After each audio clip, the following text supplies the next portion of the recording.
clickbaity, like instant dopamine shit that's like plagued all of the internet. That Literally style because of pacing and just your mindset to things is so refreshing. And I know watching all of that short form content and shit can probably get to your head a little bit, but please don't let it, yeah, because yeah, I'm I trying love to your stick stuff, with man. what's been. I mean, obviously, everyone that is watching my videos now like kept watching because they liked the way I was doing it originally, where I was doing long form stuff. Hmm. So yeah, I mean, mostly Yeah, it just comes from me not wanting to edit and liking to talk.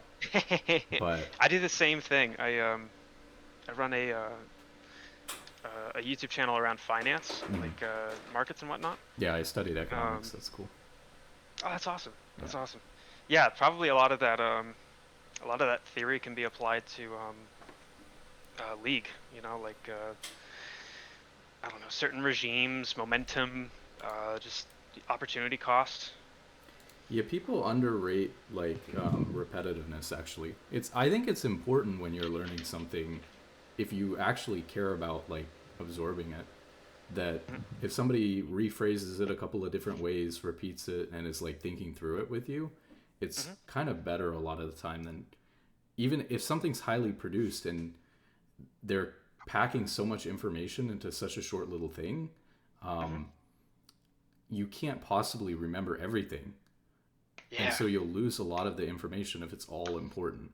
Whereas if there's like an hour long thing and 10 minutes of ideas is like the core of it, you'll remember those 10 minutes will stand out, or whatever point made the most sense to you. Like if it's explained three different ways, maybe Mhm. some person will, relate to one explanation and another person will relate to another part, and it'll like stand out to people. Right. So Yeah, you try to chain it onto yeah, so I had been seeing relations your going. your op.gg I think before, but let me take a look. Please tell me you're recording real quick. Oh yeah, yeah, I just started. Okay. Okay, okay.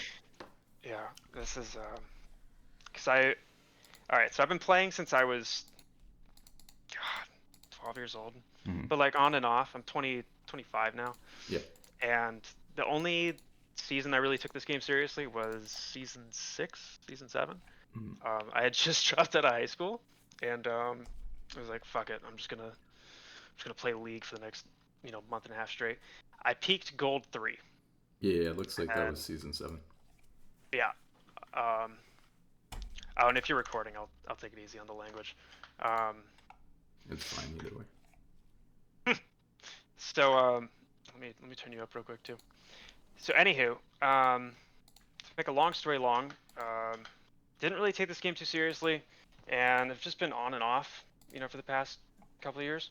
So just recently, I picked it back up like a month and a half ago, 2 months ago. Was a little rusty, but like mechanically, playing a MOBA, like I was still familiar with it. So really, it's just been about game sense and being more deliberate and understanding of how the game moves and transforms and how you Mhm. should be reacting and so on and so forth. Yeah, let's see. So I'm just looking through different seasons here.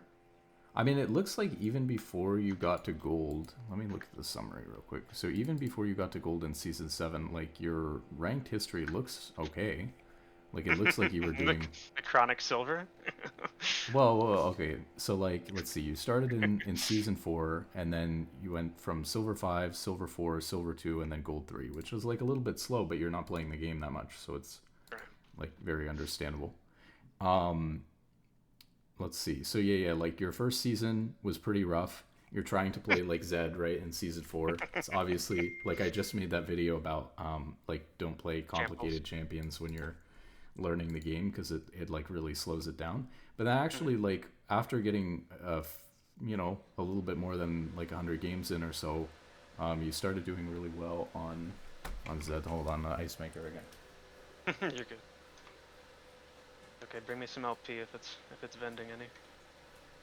Let's see. So yeah, yeah. So this is what I found, and I think I showed this at some point, but it was like it's pretty eye opening when I look at. I have my Google Doc where I keep track of like how I've done on my champions over the years. I don't know if you've seen that. I probably showed it Mhm. a couple of times, but it's like Yeah, on and off. Yeah. you can look at this. Oh, and I'll share screen with you too, so you can see what I'm talking about, not just the. Sure. Oh,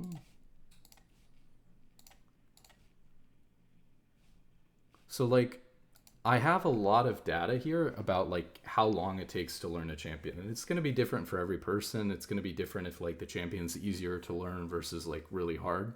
So there's Sure. always going to be outliers, but like it's so obvious to me when I look at this chart that like it takes me 100 ranked games to win 50% of my games on the champion. If I'm Sure. playing like, if I play the first one or two games, of course I can luck into winning one or two or whatever. But then you get into like 3 to 20 and it's like really consistent that I'm only going to win like 20% of my games. It's going to go really bad for the first 20 games. And Right. then it starts to get a little bit better. We start to learn the champion. Maybe we're even actually winning 50% of our ranked games already on the champion, but we're making up for the games that we lost earlier. Hmm. So we're sitting at like a 40% win rate. And Sure. then it gets better and better and better. And then depending on how fast you are at learning the champion, how easy it is, once you hit about 100 games played, like you finally get comfortable on the champion. What's interesting is Zed is a really complicated champion, but once you had about 100 games played, even though you were like new to the game, I don't know if you were like new to PC games like I was back when I A was little bit, started. yeah.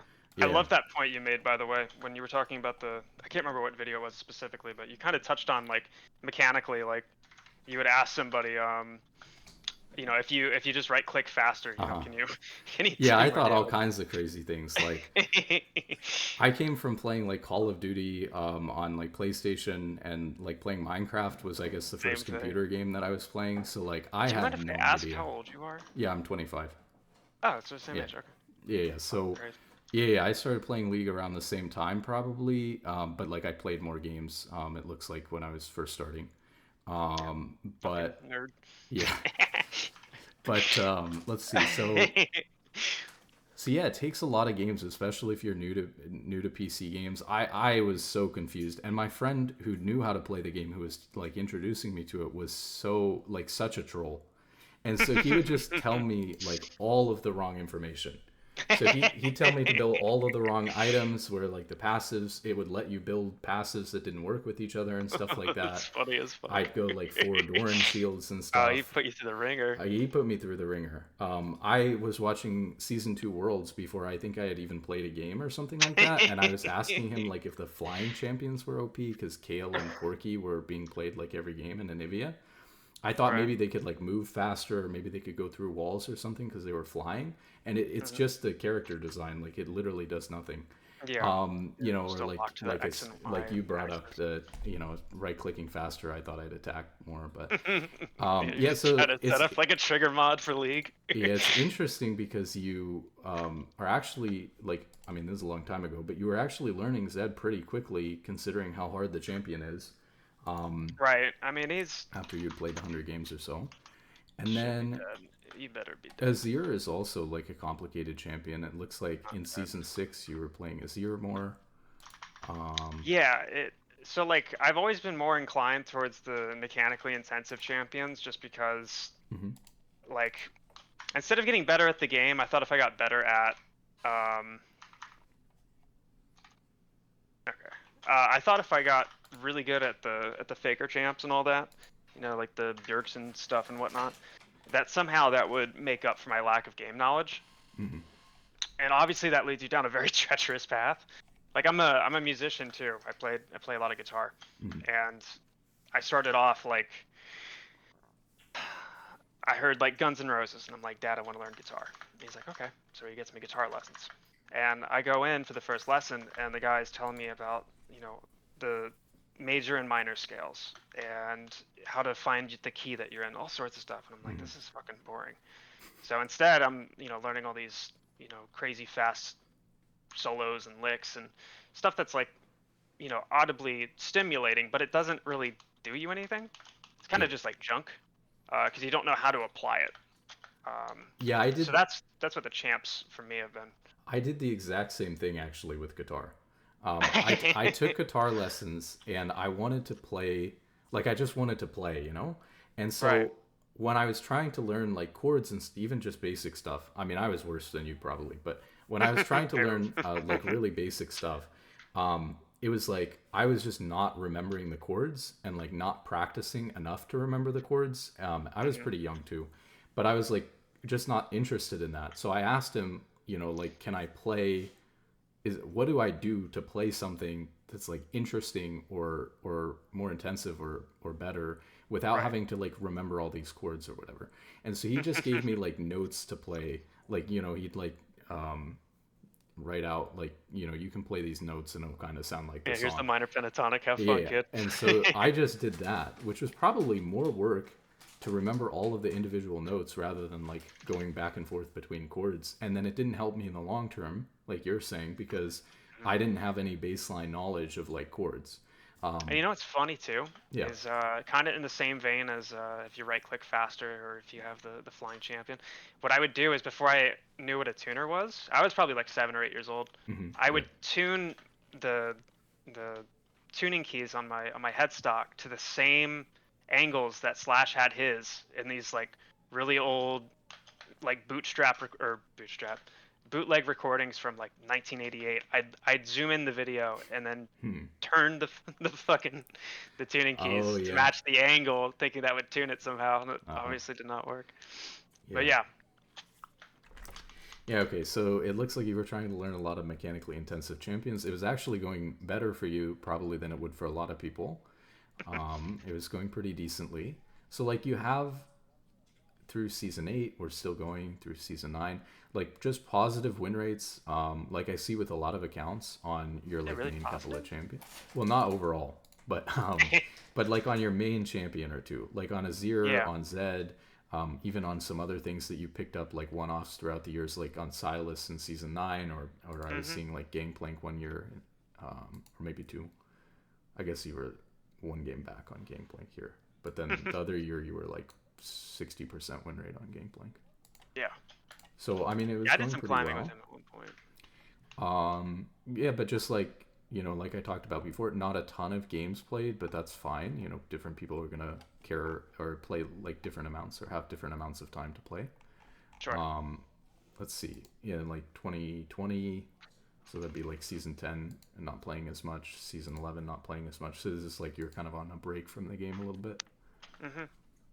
Yeah, I found out what vagina was. It was, season eye-opening. Season 12. Let's see. You go back to Gangplank, but it's not going well. Probably because you haven't played the game in like 2 years, more or less. No, So bad you're team. Bad team. so you're like a little bit rusty coming back to the game. Let's see. But yeah, this is what I see with a lot of OP.GGs, and then like not a lot in season 13, not much in season 14, except this split. So this split you come back. So you kind of had a hiatus. So usually when I'm seeing this, like season 4 through before you took a break, it's like a lot of, like season 4 was kind of rough, I guess, considering you were first starting, but that's kind of fine. But then like season 5 through season 9, you're winning most of your games on your main champions, but you're probably picking too many unique picks like we talked about in that video, so there's like a lot of losses here on these things. But then obviously we want to focus on like when you came back and like what's going on now.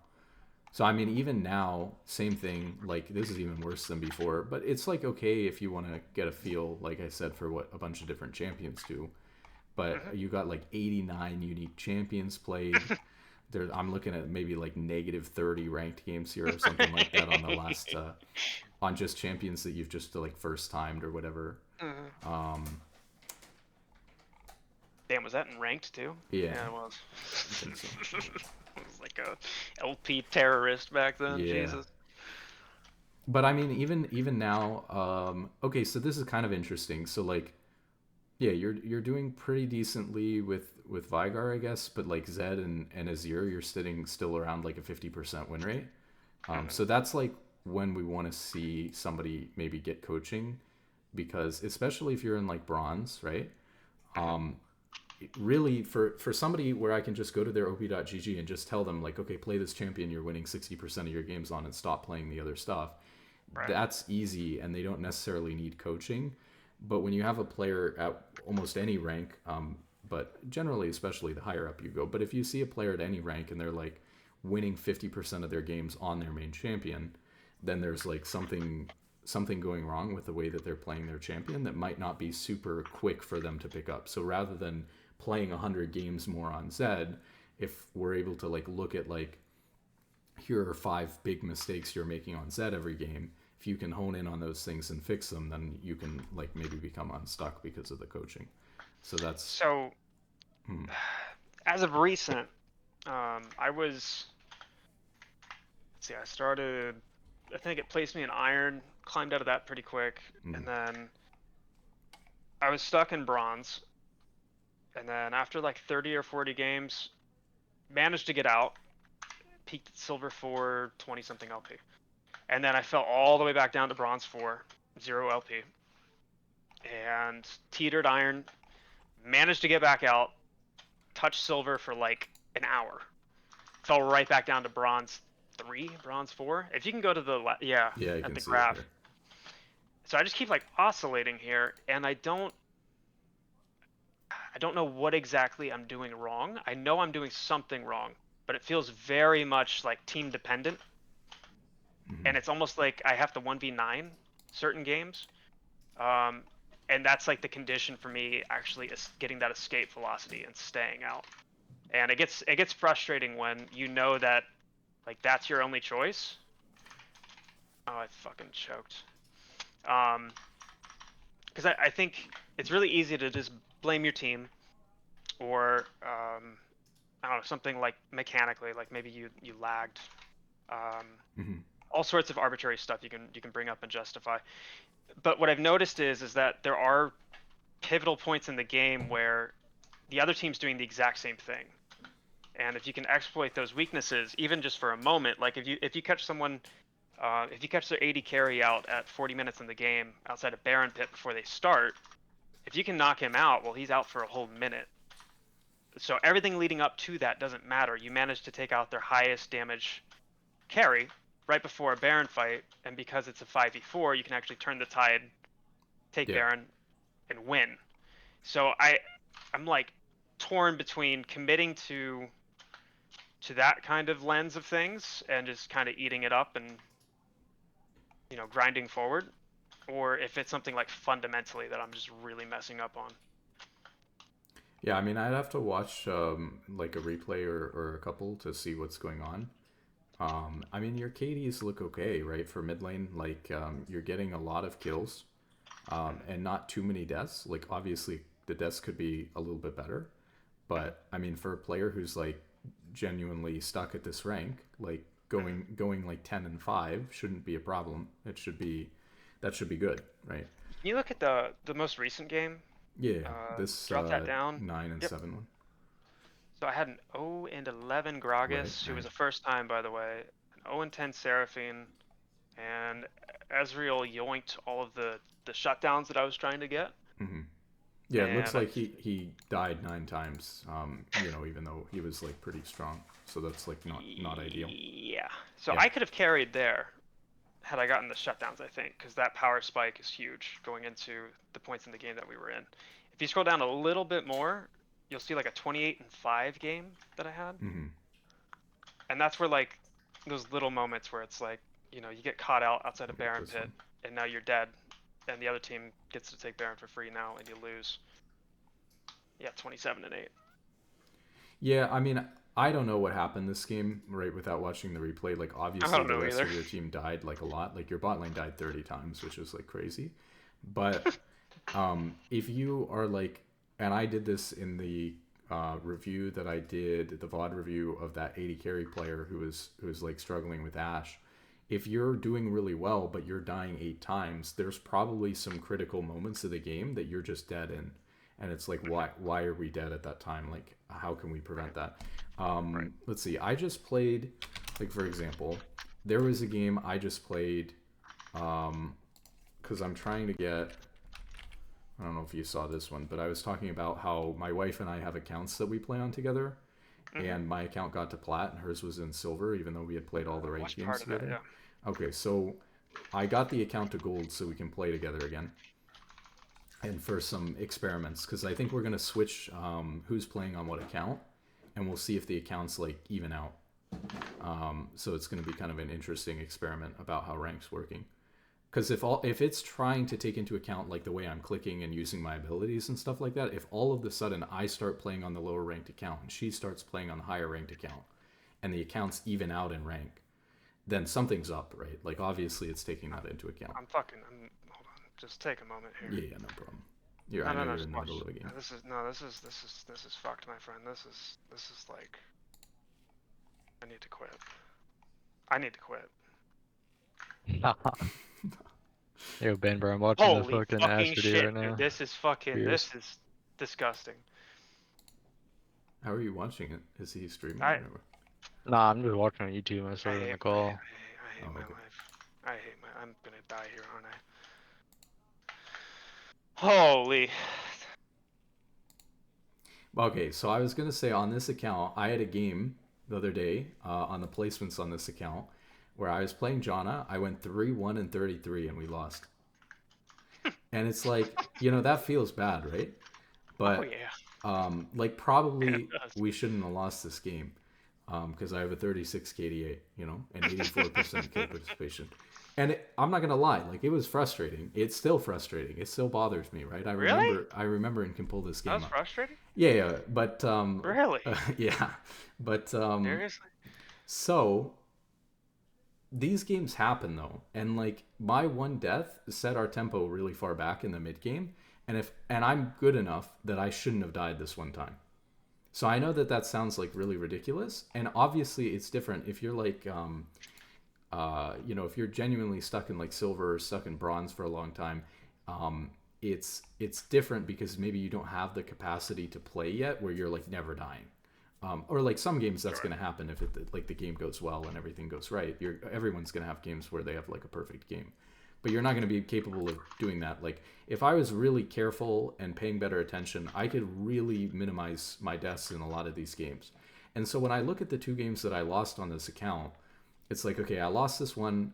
I played really well in this one and probably should have won, but it doesn't matter because it's like one game, and if I play like this every single game, I'm gonna win like a ton of my games, and so I'm gonna climb, and it doesn't really matter that I lost one. And then like the second game that I lost, I like died 8 times. I should never die 8 times at this ring. I was playing at like 5 in the morning, really tired, but this was like I'm not gonna play on. I'm like trying to play on my main account during hours where like peak hours where people are actually on playing the game. So I'm like only playing on this account at like, I'm not going to play on the account anymore at all. But I was only playing, from like 1 in the morning to like 5 in the morning or something. So, Gotcha. which is why my YouTube videos keep coming out too late in the afternoon. Yeah, so thing. that's not ideal. But the point is like, you're going to have games that, let's say for you as like a player who's genuinely in bronze or silver, you're going to have games where you perform really well and you lose, and it feels really bad because it feels like you didn't deserve to lose, and it sucks. And that's just going to happen, and it's like, okay. And so you can approach it 2 ways. Like if you have a really good mentality, you can say, well, I still died 8 times this game even though I was carrying, and the fact that I needed to carry this game because my team was so bad, if I really want to win this game and like win more of my games and climb, I need to not be making these mistakes that are causing me to be dead for so long. Because if you think about like how long are you spending dead if you're dead for like 8 times, let's say you're dead 30 seconds of death, right? It changes on what level you are, but let's say on average you're dead for 30 seconds of death. If you're dead for 8 times, you're dead for what, like 4 minutes. This was like a 45-minute game, so roughly speaking, you're dead for like 10% of the game, but you have 27 kills this game. So you're like your entire team, especially if you're playing with people like a bot lane. It's kind of like a litmus test that's embedded into a situation like that, because like if you are meant to be the carry, if you die, then you are lose. Right. So it's like you can look at this game one of 2 ways. You can just say to yourself, like, this was a really unlucky game. I played pretty well, or like I'm happy with how I played. If I play this way every game consistently, I'm going to win more than I lose, and I'm going to climb. Or you can say, like, I could have won this game if I had done these, if I had not died these couple of times, if I had not made these couple of mistakes. It doesn't even have to be deaths, but deaths are just really obvious to look at, to point out and say, like, I really screwed up there, and it's like easy to find. But yeah, so you could look at it that way and say like, okay, I should have won this game if I had played better, since I had so many resources and was doing so well. And I guess the bad way to look at it is like, I deserve to win this game, even playing the way that I played, even dying like 8 times with a huge lead. I Yep. deserve to win this game, and so I'm gonna get like tilted and then go like 1-7-3 in my next game and like 3-9-1 in my game after that. And now I'm not climbing because I'm letting that game like affect me and tilt me, and then I'm like not consistently performing up to this level that I played in this game. Instead, I'm going and having like bad games afterwards, either because of tilt Right. or because we're not playing consistently enough to like get the results that we want. And so Gotcha. either way, obviously like the mentality where you blame yourself more and you just take as much responsibility into your hands as possible is going to be better for getting better in climbing, but it can be frustrating too. Um, you know, Oh yeah. I feel really bad when I get caught, even if I'm having a really good game. If I throw a game, like I talked a lot in my video I just put out today, which maybe you haven't seen yet because it was just out, but I talked a lot about like what a mistake means in League, and valuing your mistake not based on how bad it looks or how bad it feels, but like how much you actually cause your team to lose from it. I'll have a game where I'm doing really well, like that Jana game, for example, and if I die and like really throw the game, I will be like super down on myself because I know that like I just threw a very winnable game, and it'll just make me feel terrible. I think that like if you play with a duo too, that can. I'm not saying that you should play with a duo, but if you play with a duo, you'll get that sense of responsibility maybe a little bit more because you're not as likely to blame the person that you're playing with. So you'll like I'll feel when I'm playing with a really good 80 carry, like when I'm playing with like a GM 80 carry and we're duoing, if I mess up the game, I feel really bad because I know that I just lost the game for this other person that I'm friends with and I know. And like I know that they're a good player and I want them to do well Right. and like we're trying to climb together. And so if I screw something up in lane and we die, or if I throw an objective because I got caught out or something like that warding, like I feel bad because I know that there are like really good players on my team who I've just like screwed out of a win because of Yeah. like Well, it doing comes down to nothing. time too. That's the other thing. Yeah. So I do a lot of trading too. Um, I wrote like the whole software Mhm. thing that analyzes markets and blah blah blah blah. Yeah, and I'm also here to say that markets are not efficient. the, That's I'm the true. bronzy coming through. Yeah. Yeah. um, but like with trading, like you really have to isolate yourself from outcomes. Hmm. Uh, and you have to be so bare bones and vulnerable with yourself to accept losses and Hmm. to not let wins get to your head. Um, Yep. Same thing with trading. If you have even a 50.1% win rate, you can take 10 grand to $1 million, Hmm. in less than a year. Given that you have enough volume going through. Same thing with league though, and there are situations, headlines, and market participants who change the landscape of what you're participating in, even if it's not of your fault.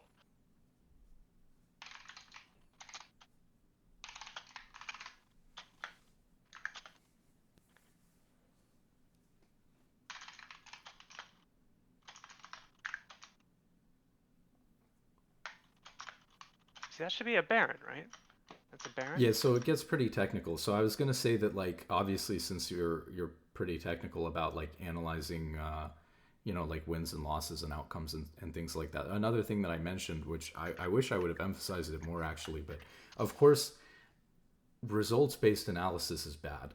And so I'm not saying that like you die and something bad happens, you're automatically assuming that like the play that you went for was wrong, or that if you don't have something bad happen, that wasn't a mistake, right? It's Right. also important but harder to identify when you made a mistake and weren't punished for it, but it was actually just as big of a mistake. So there are times in a Yeah. game where you'll get caught out like that and you'll die, and they could have taken Baron, but especially in bronze or silver, they just don't. That doesn't Right. mean that it wasn't like, oh, we can just say phew, that didn't result in anything bad happening, and like forget about what happened.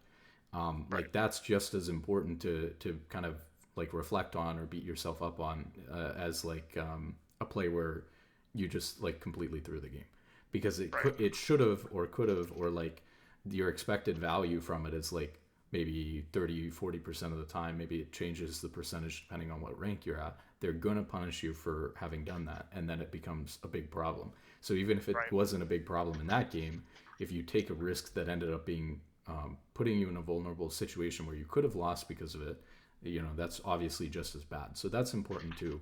But that's like, yeah, obviously a little bit more technical, and it can be really hard when you're like in it at the moment, when you're in the middle of a game.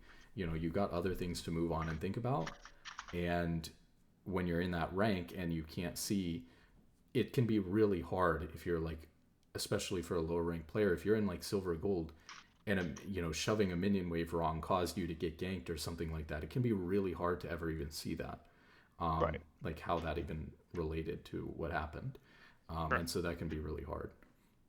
But yeah, we should probably. I mean, I know you're like finishing up your game, but yeah, we can just keep yapping for a little bit, and then we'll get into I'd love to. some VODs. Yeah, man. Yeah. Yeah, I'm streaming my game too. If Okay. there's Okay. Where do I go to real see it? time stuff, it's in Discord. Oh, okay. This fucking guy over here. Nah, I Where's don't it see at? it. Wait, what? I think to restart stream might have hooked. Oh, my bad. What about now?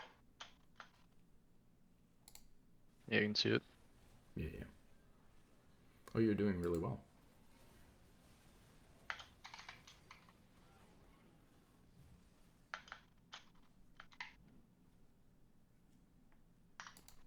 Damn, I didn't realize I wasn't streaming this the whole time. I think you were in the beginning, but then it switched over or something. Let me Oh, okay. see. Need to like add a thing. It's like I got a triple kill earlier, maybe like 3 minutes ago, and I pinged my entire team to go Baron, and nobody responded. And that felt like a moment right there where it's like, I don't necessarily have agency over it. Mm-hmm. Maybe I could just go and start soloing it, and then people get the gist. They're either gonna watch me die or join in. Yeah, I've done that sometimes. But I think I did that in a game on stream the other day. I started Rift Herald on Braum, and I did the whole thing down to 2000 HP, and no one on my team came to help me the whole time, and then I died. I can't imagine And that was the in enragement Masters. you experience Yeah. when you're a support and you do like setting up all these alley oops and people just don't respond. It's frustrating, but you just have to like play safe enough that you're fine, even if people don't help you. Yeah, well, it's just like you have agency to lead everybody to watch, but then watching them not drink it. Yeah, but you just and then pissing it. It's annoying, but for sure. But you just you do your best to like set up as many opportunities as possible, and if they work, then that's great. And if people take them, that's great. And if they don't, then you like figure out what your next play that you're going for is. Like for example here, right? Like we push it, we're really fed. We're like 10-3, should be like a very winnable game. It's still very winnable, right? But like we pushed up really far top. We like went in 2v4, and then we died, and they got Baron. So like, should your team have maybe like done something while you were fighting? Maybe they could have done something. Maybe they could have pushed bot harder while you were fighting. Maybe they could have, like, if everyone had ran to Baron, maybe just because you were dead doesn't mean the enemy team can like take Baron. But that's like if your team plays perfectly, but we're playing in bronze, right? So it's much easier, because we're in control of it, to just, instead of expecting our team to like play perfectly and salvage the situation, much easier for us to just like not overextend and go in 2v4. Right. But yeah. So we'll see. I mean, I try not to talk because like I want you to play well, and I just want to see how you're playing. So I don't like doing coaching during the middle of a game. I think it can be very distracting. It's shit like that right there, okay? That happens all the time where it's like But like, okay, Shuriken so starts spinning over their head, and this is a great example too, though, right? rogue AD carry. Like very very nice pick. But let's think for a second, because it was like the topic of the video today about like evaluating mistakes and stuff like that. Is the mistake that the Tristana just made, like she just completely killed herself, or I guess like you just completely Oh, she seppuku'd, yeah. But was her mistake as bad as like your mistake overextending top lane right now? It wasn't, because her team like is not losing much of anything off of her dying there. Like it's not good. It'd be better if her whole team was up and like able to end the game here with Baron. Maybe it's their only opportunity to win the game and she just threw it away, right? So that's bad. But it's not maybe as bad as like you dying top. So even though you dying top was like a 2v4 situation, it's like harder for you. The result of the mistake, and even if you don't want to think about it as like the results, even if you want to think about like the expected outcome of the play that you're going for, is not like really really net negative for your team. Whereas like Tristana just getting picked by Zed is like, well, maybe it is under the world for their team actually. Maybe her mistake looks worse than it was. But like in Not theory, trying to make it she the end could. of the world. Yeah, you want to punch it and try to make it the end of the world, right? So like, I think maybe it is kind of her mistake. Actually, does look a lot worse because that was like their only opportunity to come back in this game. It's like they got that Baron. Maybe they can even end the game with the Baron if they pick you twice in a row or something. So even though you've like played your ass off and gotten 10 kills, if you like die twice in a row, all of a sudden they get Baron and then you die in base and then the game's just over. But they threw that away because Tristana died there. Or like you took away that option by killing her too. Right. So maybe her mistake was actually quite bad. But in theory, like 80 carry randomly dies like that in mid. Let's say it wasn't such a critical time at the game because like now the game is, about to be decided. Right. But if it wasn't at such a critical time, she could do something stupid and just run down mid and die to your turret, and it wouldn't matter. It would still be less of a bad mistake than like you costing your team Baron this game. Right.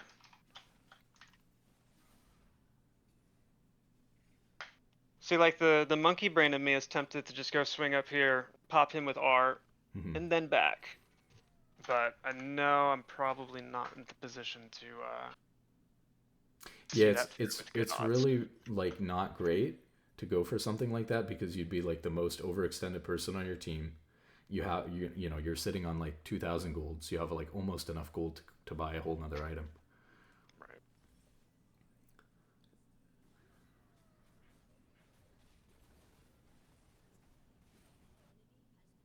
And then like you saw some people on their team mid, but you didn't know where everyone on their team was. So if somebody had been running up there, it's scary. But they picked him for free anyways, and like because you didn't go, he pushed further up and killed himself for free. Ah, true. So if you had ran at him and he like stood and fought you there, or ran away even, then like maybe he's closer to the rest of his teammates if somebody is coming top. Yeah, that felt like probably like a 75-25 like outcome for me, as to if I would kill him or not and get away without dying. Probably kill him, but in the off chance I don't, where I do get. Yeah, I mean, imagine you've just thrown Baron and then like thrown Dragon or something. It's like not worth the one pick on the Olaf. Right. So like now we see that Shen. Oh, maybe he's gonna ult out. Oh my god, he got out with 1 HP.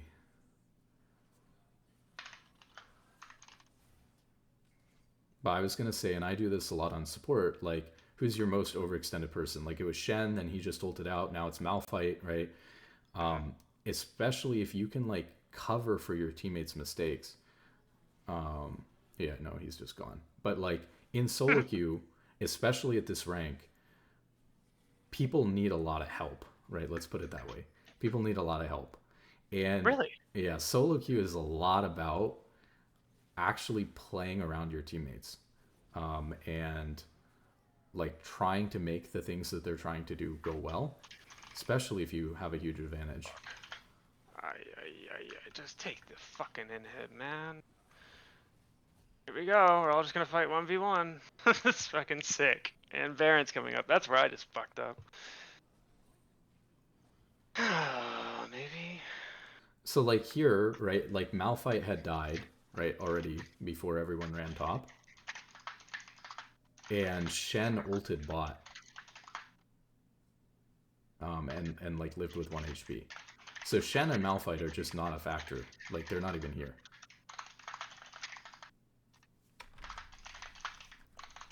Sorry, I gotta.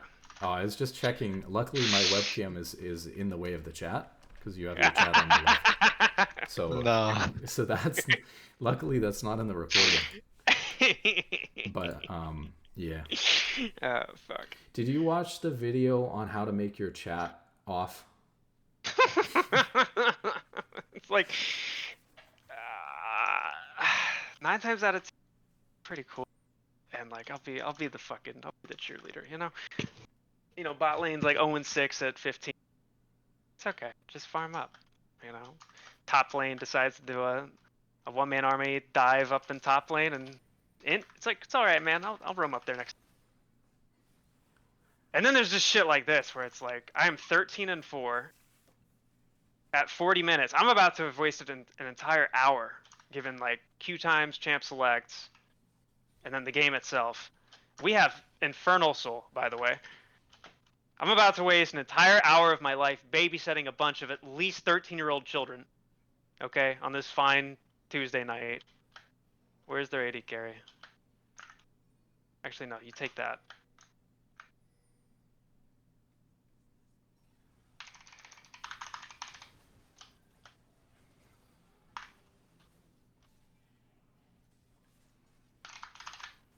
Are you Ben, are you recording this, or Yes, I am. I can leave if you want?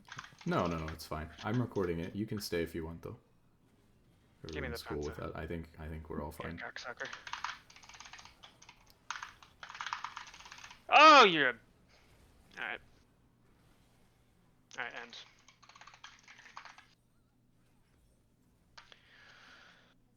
Oh.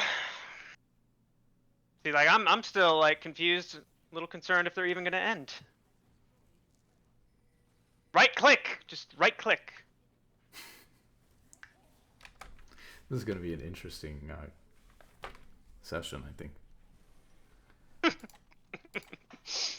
let's get one more at least, so you have.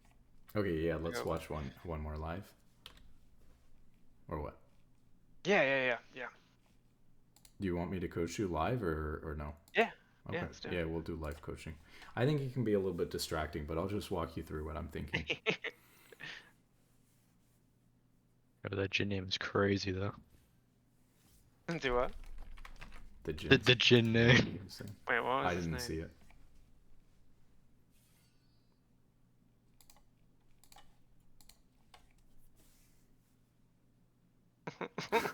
Okay. Sick. I'm gonna grab water and stuff while you're just in champ select. Yeah, I got you. Fucking this game, man. Yeah, what's up, dude? I'm bronze too, bro, but I'm at the upper echelon. The fucking brave and one trick, bro. Your Zed mechanic actually kind of crazy though, bro. Hey, thank you, man. That shit kind of crazy. So, Yeah. I started like last year, but I only started playing ranks like this year, and taking Oh, like you I like only take play- it seriously for like a couple weeks, and then just like drop the game for like a month, then come dude, it's back. frustrating. It's real frustrating. Yeah, I play like fighting games and shit, like Like Mortal Kombat and all that. I play like Smash Bros, but Oh, nice. like you know Melee, the one for the GameCube? Yeah, I used to Yeah, play yeah, I like the yeah, OG. that shit used to be my shit, That's bro. actually And Nintendo then 64, I think, was the OG. yeah, that's the OG, yeah. And then I've been trying to learn Street Fighter, bro. And I'm like, bro, fighting games are so much easier than the fucking League, bro. There's so much shit going. Like, there's way I've like, I'm trying to find like in fighting games, I feel like I have a really good principle of like what your goals should be like in a match and shit like that, and then you can like play around that.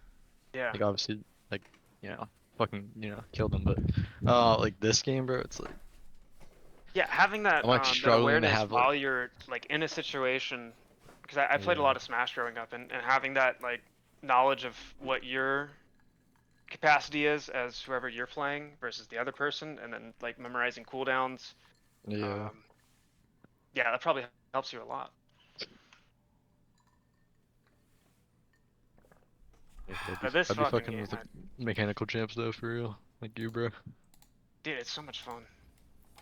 Like it's satisfying. Yeah, for real. Nah, you should just play Malphite and Mumu and Braum. Hey, who the fuck are you? What, Dude. you think you're good? What's your rank, buddy? Huh?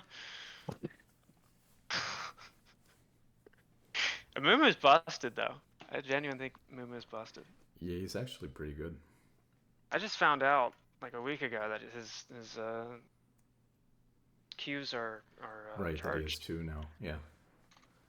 When Yeah. did they do You that? know, they just do these things. A lot of these older champions are really good right now because, like, Amumu, they just gave him a second Q.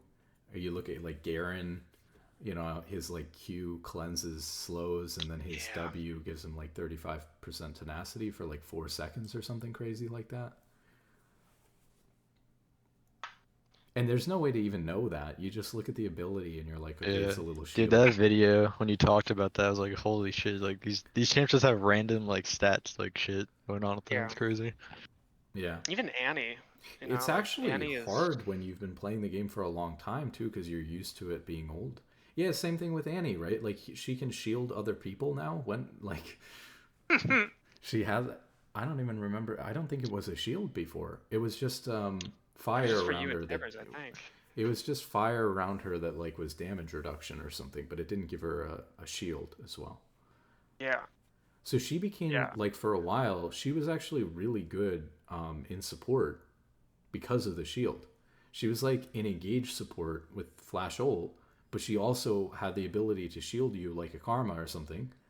And so she was like the best of both worlds. And so she was really good for a year or so as support. Yeah, I just remember LS always... He was like the Gordon Ramsay of low elo, where he's, fuck you, you're garbage. Play Annie. Shut the Yeah, fuck up. he quit coaching low elo players. and look who we have to fill the power vacuum. Well, I mean, to be fair, he said that basically he was charging them too much money for what he was able to help them with, and with there being so much like free VOD reviews and coaching and stuff around for low elo players, he felt like it wasn't. But let's be honest, he was probably just tilted at listening to them. Could you imagine? He's Your condition probably is just so tired bad, I of will it. no longer take your money.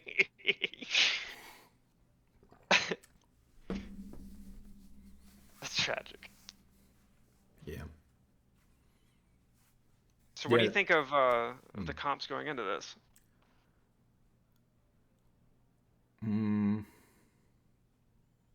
I think that your team's champions are all really easy to play. So I think that's really, you know, a good look for you in bronze. Because, like, it's pretty hard to screw up, you know, like Darius, Ezreal, Yumi, Warwick.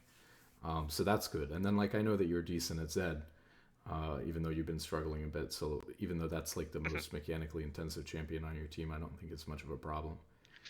You know, it's So interesting that's that you good. brought that angle up, because I was thinking like synergies, like APMR ratio or APAD ratios. But you went to like my team. Really doesn't matter in bronze, right? It's going to be, are people picking champions that they know how to play? This is true even of solo queue in general, right? Like I'm friends with a guy who plays the Taric jungle player, Light Rocket. His name's also Ben. Didn't even know that was He was a sub for a team that I was coaching and put together. And so yeah, he's like, well, it's not a thing. He's the only person who does it.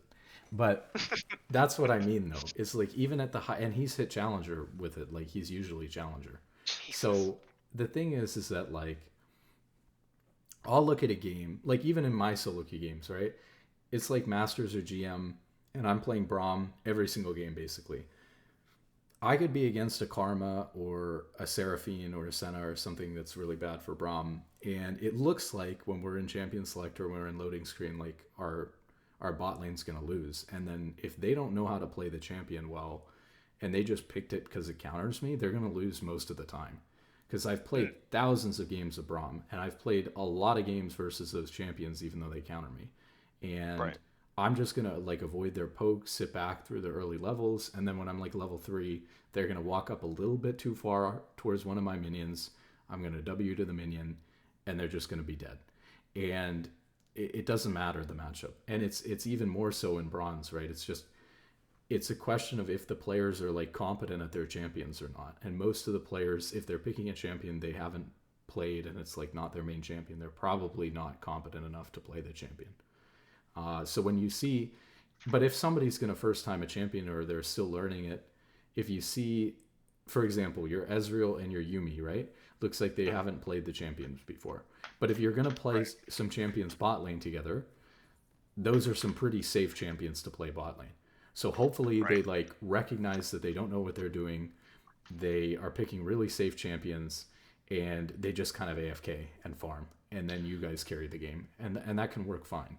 As opposed to if they had picked like, I don't know, something stupid and they had picked like Samira and, you know, some engaged support and they're trying to fight all the time. Right. That's a bit of a problem for you. Right. Um, Yeah, it looks like Ezreal has no games and Yumi has 2. mhm.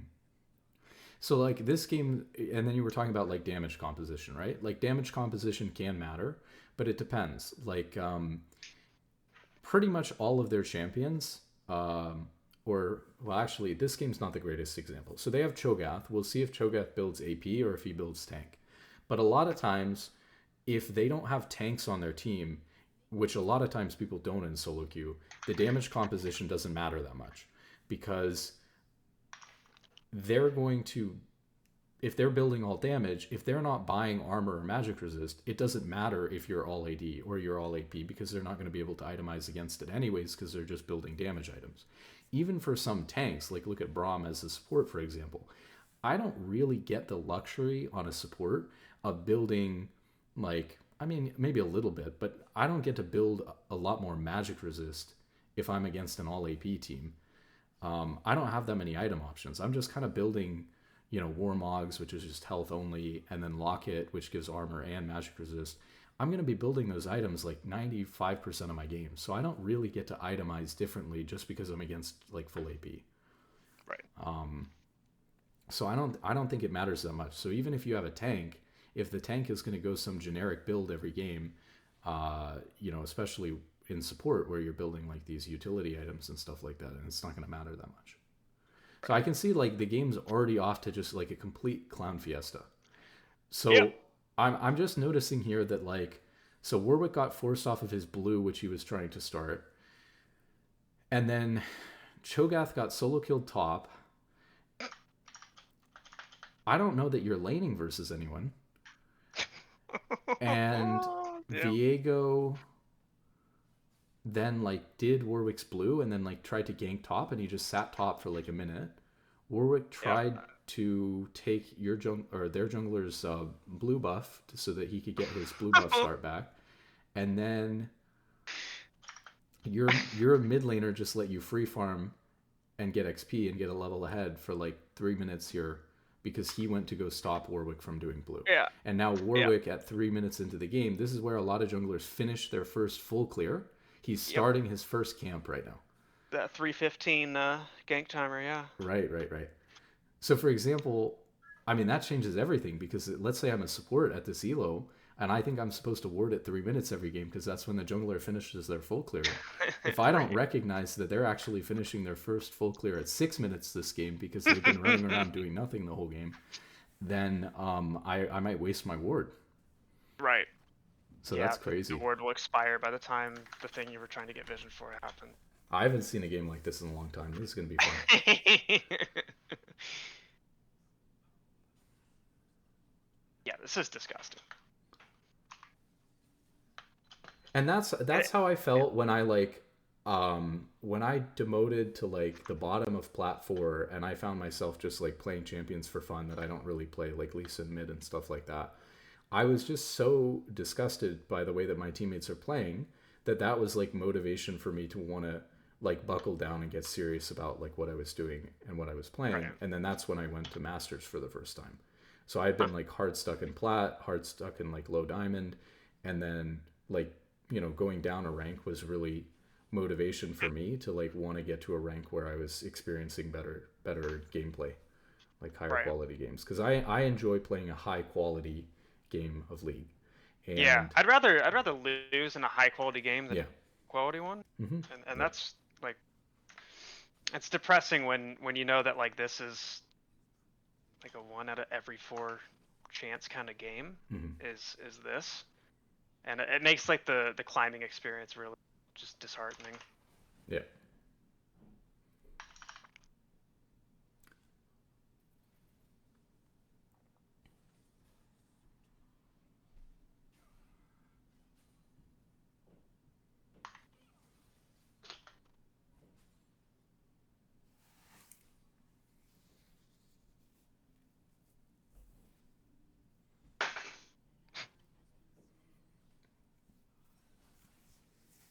Okay. So like Viego showed bot. Yep.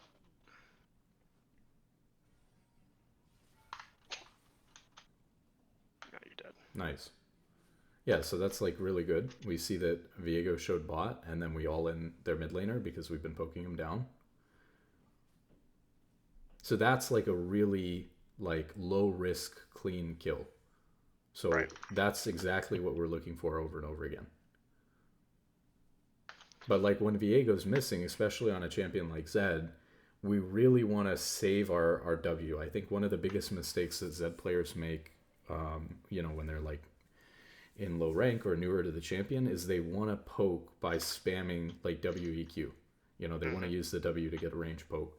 And if you can poke more with, like you did it a little bit, but just throwing Qs and stuff like that, especially versus a melee champion, right? He's going to have to walk up to last hit.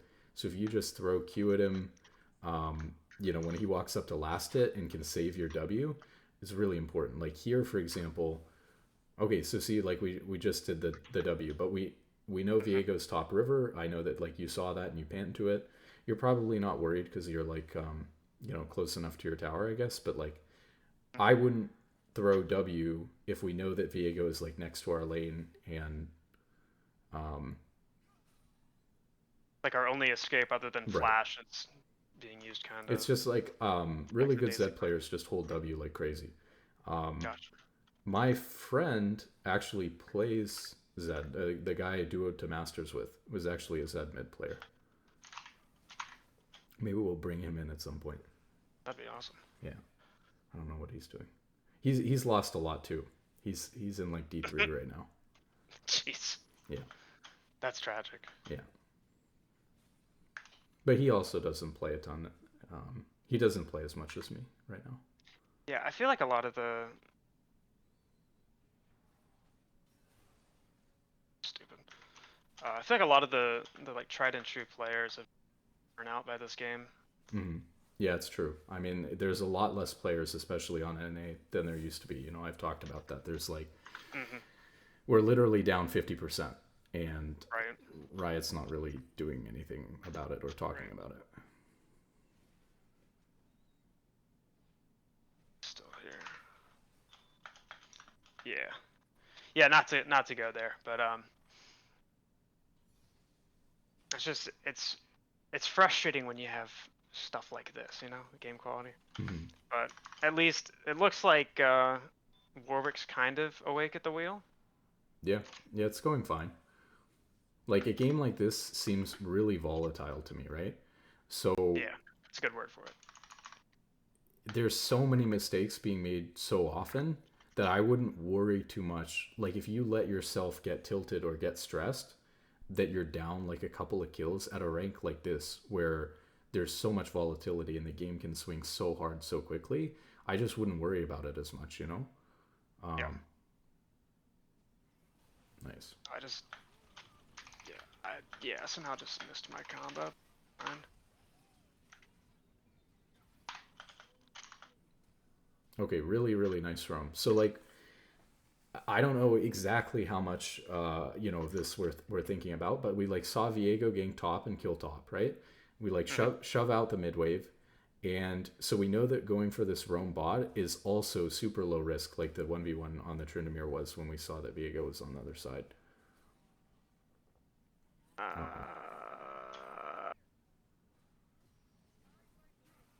Yeah, that's tragic. So it was anyways, it was there's so many plays Had to bring going Warwick on. back down to earth, remind him who he's. Yeah, it was a really good roam because you just know that there's no countering the roam. and good playing out of vision. That like this play, right? Like obviously your Warwick probably shouldn't have dived the Tryndamere there.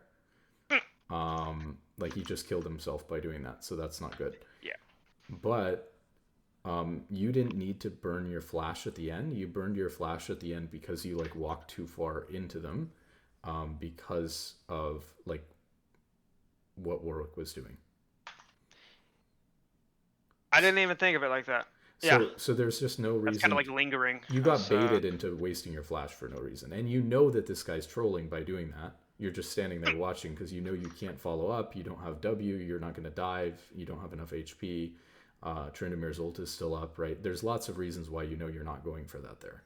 So if you know that you're not going for that, and that you can't help the guy once you see Viego, you just walked a little bit too far forward after Warwick died, and then had to burn your flash because you got baited by what this guy's doing. I do the same thing. Like sometimes you'll just be watching somebody like troll, and you'll just kind of stop moving and like watch what's going on. But you've got to do your own thing and not lose flash because of something that this guy's doing. Yeah, it's easy to fall into that like but event horizon. But so far so good, right? I mean, it's going pretty well. Yeah, I just don't like that I've lost a lot of my kill pressure because of Tryndamere's ult. So I'm trying to figure out how to gauge that. Yeah, I mean that's definitely a good thought and like a valid concern in this lane is like Tryndamere. I mean, maybe you had a small window while his ult was down, but probably not enough time to like poke him down and then all in him before it's back up. Right. So it's a long cooldown, rank 1. So you could have tried to punish that, but that's okay. But like roaming like this is going to be really good because if you can't 1v1 the Tryndamere and you're ahead and you need to make something happen in a game where people are dying all the time, then yeah, looking for roams, is good.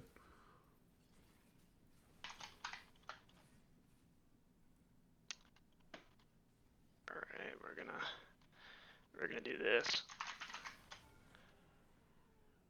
Oh, dang. That's tragic. Okay. I don't know that I would have led with ult there. A lot of Zed players will hold ult for a long time too. And like that Cho'Gath's so tanky that you're not going to be able to take him down with like one rotation in your ult. So if you had hit him with your abilities first, then you can use ult. Like imagine if you're ulting. So if you had hit him with like a WEQ when he was walking into lane, poked him down a little bit, and then when he was under tower, if you ult him when he's under tower, and then you can use your R to like R back out of the tower range, then you don't eat all those turret shots at the end there. So good point. Like a lot of Zed players will testing there now that I think about it. Hold the ult to dodge something or to like be able to get out of tower range if you're diving like that or something like that. Either way, it's still a decent play. It maybe took a little bit too long because you were like losing minions mid. True. But he lost minions top and you're like spreading your lead. So it's not that bad. And it's definitely good to like look for proactive plays like that. Like we just discussed, roaming this game is going to be a good way that you're going to be able to impact the game if you feel like you can't 1v1 the Tryndamere because of his ult.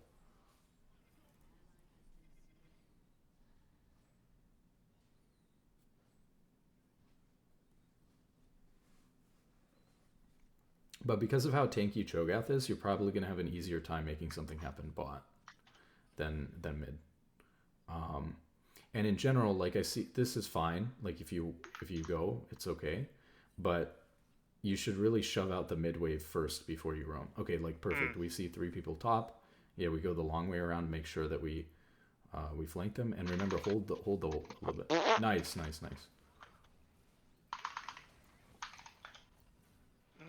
I want to kill one of these. Yeah, I choked there. I missed my shurikens real bad. How did we? Okay. So I don't remember exactly what happened. I think you did dodge something with ult, but if you can dodge, the most important thing to dodge there, right? Like you said, you played Smash. So, and I think that was the other guy. I was missing when that happened. But like really important that you dodge like the most important thing there. So the most important thing stopping you from getting the double kill there. Oh, yeah, you're fine. Okay, now we got his ult, so maybe we can do something when we come back. Yeah. The most important thing to dodge there to like get the double kill is you have to dodge a CC. So you've either got to dodge Jin W or you've got to dodge the Brand Q. If he's got his if he's hit you with something else first. Right. So if you could have dodged one of those, then I think you would have gotten both there because you wouldn't have been delayed because of the CC. Yeah. So rather what than bugged just me was missing the shurikens too. rather I than opened just up with ulting for W. damage, you're gonna do a lot of damage even without your ult. Like try to time that to dodge something like that. Yeah, and this worked out well, so that's good. Like you didn't necessarily need to dodge CC there because you needed to use the ult just to gap close on. And then like you said, you were bothered a little bit by like missing a shuriken or something, and that's fine. And like I'm sure that being in bronze and like not having played that much, even though you've been playing the game for a long time, like there's plenty of people who've been playing the game for a long time but haven't played that many games, and so it's kind of like being new in a way, especially you're like coming back from a break. They changed the game so much. Right. But don't worry too much about like hitting every single ability because like I say, you won't be able to hit all of them. I don't know what just happened there. Dang, that was really close. You were playing that really well in the beginning of the fight where you were like where you were actually just standing around and like not putting yourself in a position to take damage was really, really good. So what I would have liked to see is like, I think Warwick was ulting the guy and then your W was coming up in like 1 second. I think if you had just waited for your W to come up and then rather than walking into them, if you had like thrown your W on whoever it was that was low, I think Viego. If you had thrown your WEQ at Viego, I think you might have killed him right as Warwick's ult ended and Viego killed that guy. Gotcha. Or I guess he's going to possess him, so maybe after he possesses him and comes up. Yeah. But yeah, you can't put yourself, like once you walk into melee range there, obviously like Cho'Gath and Viego just kind of eat you alive, so. Yeah. Important to like deal damage.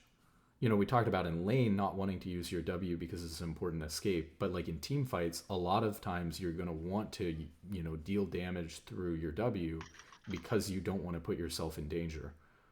Right.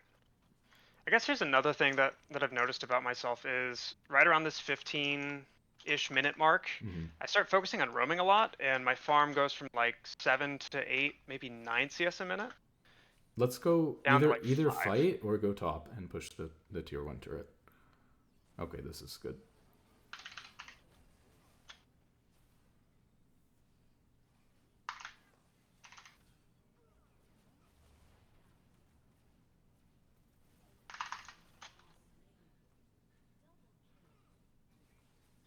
Nice. So, okay, let's get this guy. So a couple little things there too, right? Like you led with ult again when you're playing against the Jin brand. And like it was really close, especially because it's close like that. Using ult first like that, especially when you're not able to take the person down with it, is really a waste of your tools, right? Because you definitely need to be able to dodge the CC there. Had Brand hit his stun on you, which I think he could have, it was just like movement and vision. If he had hit his stun on you, you just die to Jin and Brand there, and then the fight might go differently. So really, have I opened with ult every single time? Not every single time, but like a lot of times you're just opening with ult, like too much. Gotcha. Another thing that I see people do, or like I know Sam did on Zed, is I'm talking about him like he's dead or something. Jesus. In D3 he might as well. RIP. Yeah. But like a lot of Zed players, it's kind of similar to how LeBlanc will like will use her W to like distort backwards, but sometimes you'll like throw your W on Zed, not at the enemy, but you'll throw it backwards, like over a wall or something, and then you'll just walk at the enemy and like maybe hit them with EQ, and then you can just W back instantly further away than if you just throw your W to run away. Gotcha. So sometimes you can do that.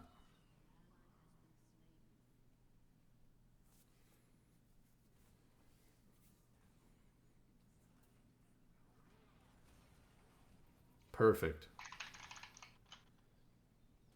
So even though we didn't kill him there, right? Like you dodged the brand stun, Mm. and just practicing that is just really, really good. Because it only takes like a couple of times of intentionally thinking, okay, I'm going to do this, I'm going to do this, I'm going to do this. And it seems, for some people at least, I mean, you're pretty confident, but for some people, it seems intimidating to like pull something off like that consistently.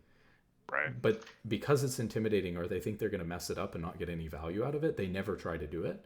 But Yeah. literally, you practice it like 10 times and then you'll be doing it every time. Yeah. I think I should be staying here, right? Yeah, you're not going to do anything else by defending at this point. So maybe you play for a pick here.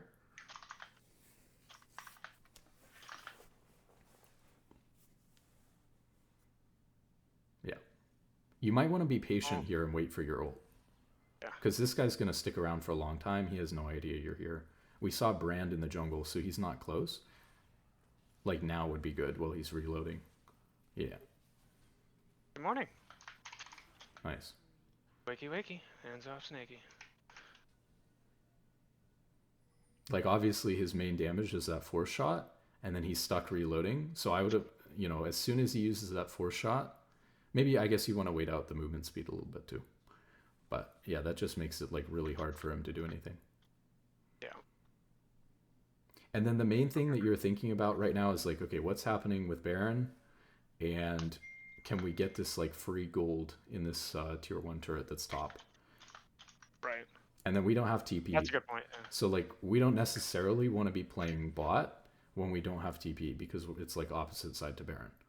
The Sure. reason why that was fine is because we knew a bunch of people on their team just died in our base. So we know that they're not going to like go do Baron at that point when you fought Jhin. Right. And now we should be careful because we're 4v5. We're actually like 3v5 because Warwick's mid. So we don't want to fight here. Yeah, this is Okay, one of those we're 3v4 comps where because Jhin showed mid. He's got ult. Nice. Yeah, Yeah, this is perfect. one of We those just comps slow in play. like what's that? No, go ahead. This is one of those comps in low elo. Maybe it's happens higher up too, but Tryndamere mid with a Cho'Gath with a Viego. I don't know. Sometimes like I'll see it paired with or a Scion, and they'll kind of just like mindlessly int. And no matter how much you punish them, just by the nature of their champ, they can just relentlessly see, and you just lose the game. And I can kind of feel that happening here. I think they're just strong pushing champions. They're really just Tryndamere, to be honest. I don't think that Viego or Cho'Gath are particularly good at that. I guess if Cho'Gath has Demolish, he can be a bit of a problem pushing.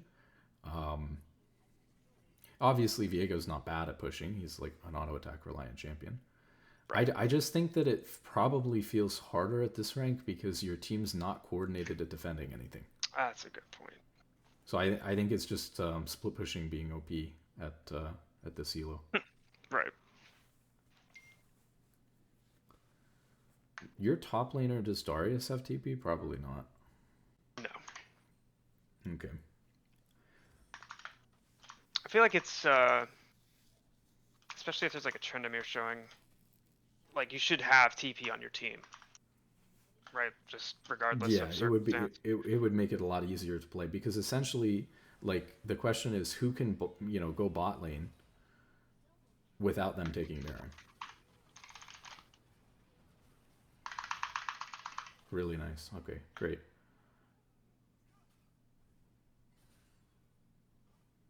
Let's see if we can get Brand too.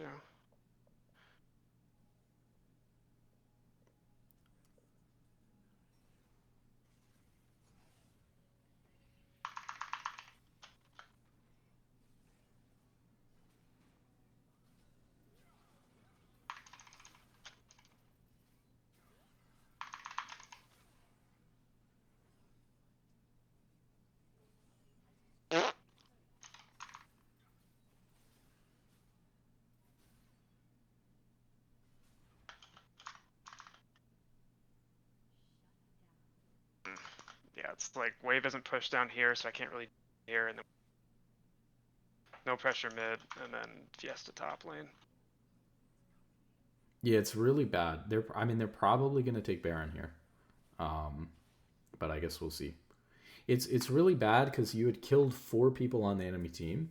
You had like a 4v1 situation where their brand support was the only person alive on their team, and nobody on your team even considered doing Baron. Yeah. And yeah, it's not like a knee-jerk reaction down here. And yeah, apparently they're not doing it either. So wonderful. But I was gonna say, so like Ezreal dying there feels really bad because you had this lead, you had all this like tempo advantage essentially, Right. and then instead of recalling and getting back on the map, and now we're 5v5 again, Ezreal just died top lane, Right. and so now they have this like 4v5 situation where they can look to Baron. They actually didn't initially, but then They're like trying to. yeah, they killed Warwick, so now they're looking to do it.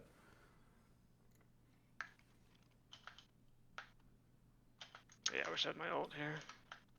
Yeah, this is tough. I mean, there's not really a way for you to make it up to Baron in time, and multiple people on your team had died anyways. So if they're getting it, they're just kind of getting it.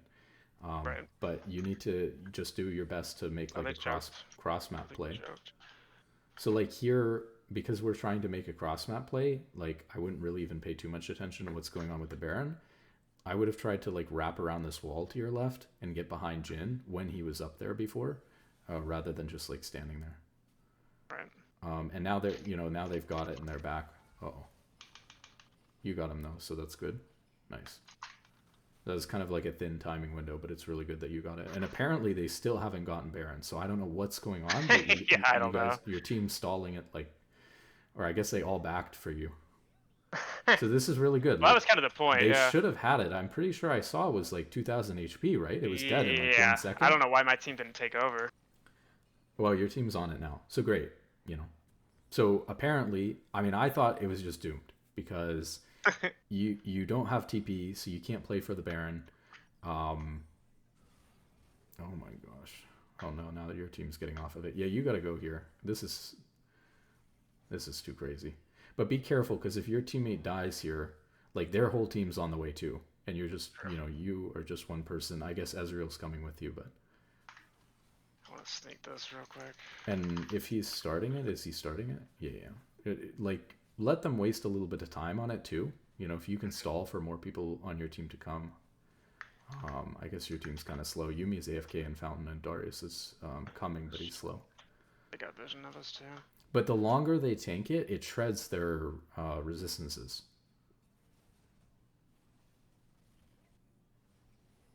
Okay, but they're doing it too fast now, so you guys got to put some pressure on.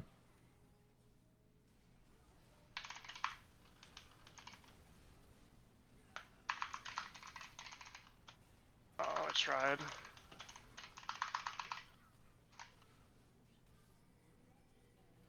Yeah, I'm just fucking dead.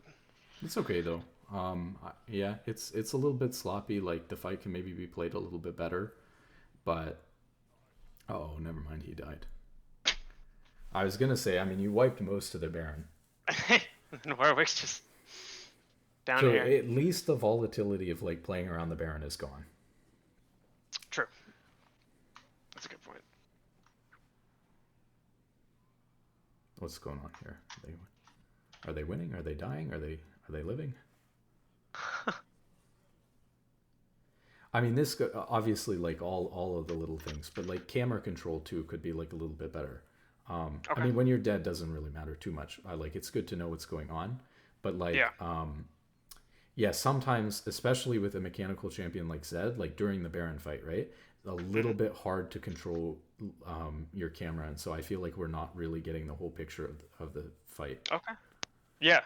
But it was good to focus the Viego, because I think like the best way to kind of route their team there and like scare them off of it or something is if their jungler dies, or like to give your team the best chance of stealing, right? Obviously their jungler dying there is very important, so it makes sense to focus him, which was good.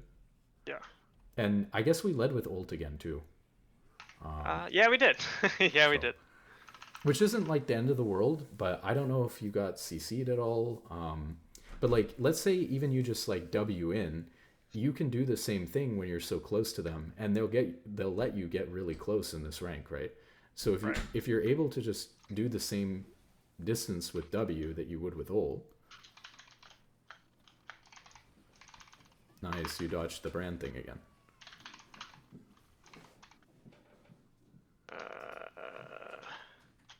That's fine though. That was like well played.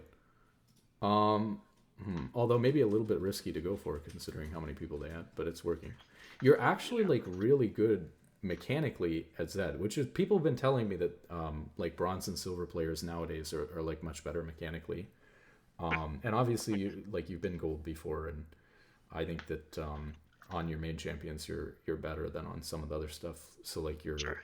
your main champions are probably higher rank than like your overall rank would suggest, but like it What seems to the me fuck with is like that? how consistently you're able to dodge like the brand stun already just by thinking about it and concentrating on that. It's like this is what I mean by like if you hear the right thing, you'll be able to make a lot of improvement because you're already skilled enough mechanically that if you just like focus on trying to do the right thing, you'll get it down after a couple of times of doing it, which I think is pretty promising.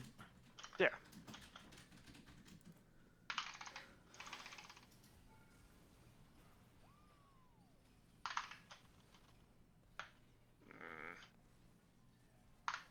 Oh, it just came off. Oh.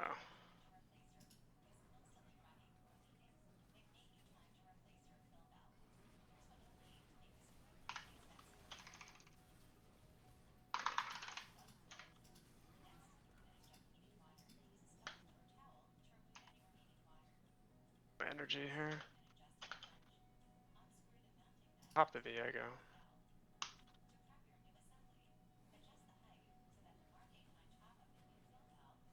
Where did Viego go? Yeah, so okay, so that was really well played. Like obviously if you had, went into like all three of them there melee, you would have just died. So it was good to be playing through your W there. When you were trying to kill the Jin under turret, this is one of the things I mean by camera control. Okay, Okay, look at the let's red see. this time. Oh, nice. Okay, it was really close, but good. So I was gonna say when you were killing the Jin before, not this time, but before under the turret, like you didn't even look almost when you threw your Q, because you're like trying to keep your camera back on your champion when you switch back. And Gotcha. so it'd be like you're hitting a lot when you're looking at where you're throwing things, right? So if you give yourself better information by like panning your camera better, for example, onto your W instead of onto yourself, if you're Right. just a little bit more comfortable with, okay, I'm tanking turret, but I know how much HP I have. I know that I'm not going to die here, or I know that I can take another 3 or 4 turret shots or so. So I'm like confident enough to just forget about my champion for a second, like look at where my W is, where I'm throwing my abilities. Then you're gonna have a like a higher success rate with like hitting your Q and stuff. Gotcha.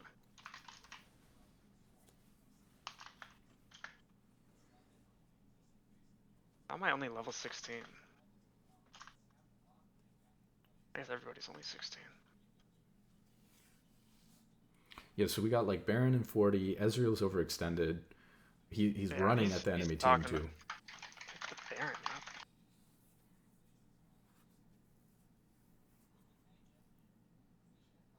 Sorry, I'm listening. Like it's a free Baron, and they're talking about going drag.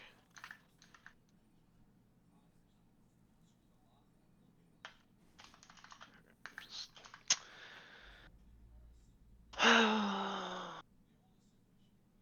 yeah, they're arguing over Soul instead of Baron. Well, you're definitely not taking anything top, so you might as well be with them. Is my thinking. That's a good point. Soul over Baron, it doesn't really matter. We don't want to give either. And like at this rank and with the way that these teams are playing, is anyone actually like trading Baron for Soul? Like our team didn't do Baron just because we gave them Soul, so we're just giving them Soul for free. Oh, you're so lucky. So like if all four of your teammates, whether it's the right thing to do or not, if all four of your teammates want to play for Dragon, and you're not going to be able to do Baron, you're not going to be able to take a turret, all you're doing is farming, better to play with them. Ezreal was Was going to it- get picked whether you went bot though or not, because he was walking into enemy jungle killing himself. Yeah. Was it you that said it's better to overcommit to a bad play? I than mean, to tons of people say that. undercommit? That's like a Right. common phrase in like league coaching and stuff like that. Is like it's like a buzz phrase or whatever. It's like yeah, just that it's better to it's definitely better to commit to the wrong call, or a bad play, together as a team rather than like being split like that. Right. Because even if imagine, let's say, okay, we're playing at like Grandmaster and they're gonna take Baron if we go for the dragon, and that's bad because like Baron will end the game and like dragon will not. Let's say that that's the case, right? Which could be true, for sure. Even if that's the case, if my whole team wants to play for dragon, I'm like grieving if I'm the only one playing for the other thing, right? Because then we're just getting nothing.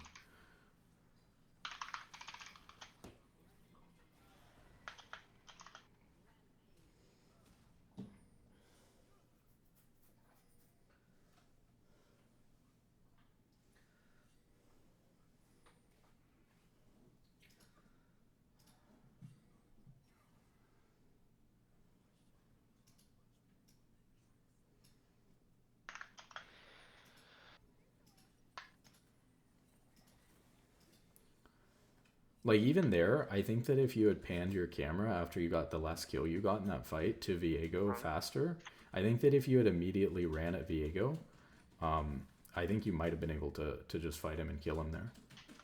That's a good point. Also at the end, I don't know. I mean, it's hard to say where he went, but my guess would have been that he ran straight at your red buff. That's what I was thinking, and then And since we're we're not doing a whole lot here with time anyways, and then like your ult had come up off of cooldown while you were chasing him, which is I'm sure like you're chasing him thinking, okay, my ult's up, I can fight him if I get on top of him, now my ult's up. So yeah, I think you might have been able to do something with that. I guess not, because it looks like their team doesn't have red, so maybe not. But still, right, that's like the expected value or like not results based analysis thing. Even though he didn't go to red, if your red's up, he probably should have, especially if he's running that way anyways. So I expect to I just find wish we had somebody backdooring. Like Warwick is farming Krugs.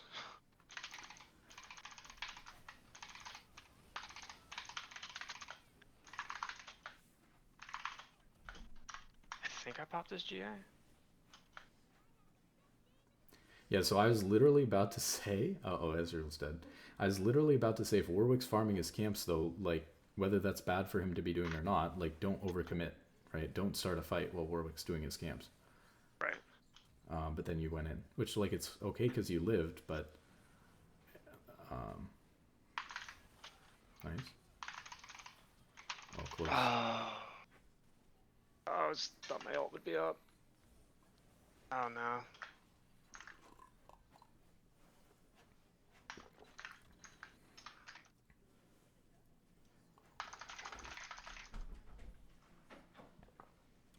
Yeah, they're dead, so they can't go base.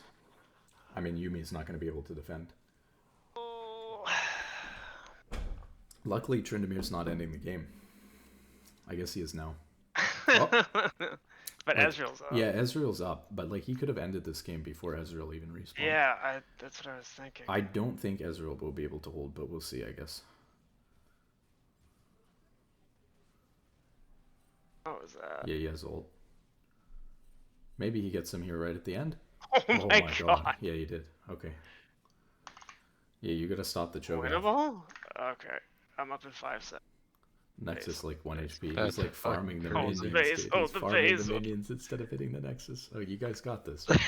Oh my god. What the? Okay. Oh, what is this? But okay, like still, My choke off. this scenario was like really bad. You understand? Okay, like Really? you engaged a 4v5 fight while your jungler was on camps. Should he be farming at 40 minutes into a game when your team's having a standoff at Baron? Absolutely not. He's griefing. But if you engage, no, they're not starting the Baron. They don't have the balls to start the Baron. They're just sitting there. So if you just sit there and wait for the guy to clear his camps, he's going to come and you're going to get a 5v5 and win the game. Instead, you chose to get frustrated at the fact that the guy was farming the camps, go in and then start a fight, and then Ezreal ended up dying, during the fight. Could Ezreal play a little bit better, like know his limits a little bit better and not fight? Yeah. Or not get caught in the fight, like deal a little bit of damage like you did, but not get caught. Sure, but like it's bronze. They're not going to know their champion's limits. So if you start an all-in like that for the game, Ezreal's going to commit for the game, and that is what it is. So you just never start that fight. And you can't. This is like taking personal responsibility and stuff, like we said. You cannot blame.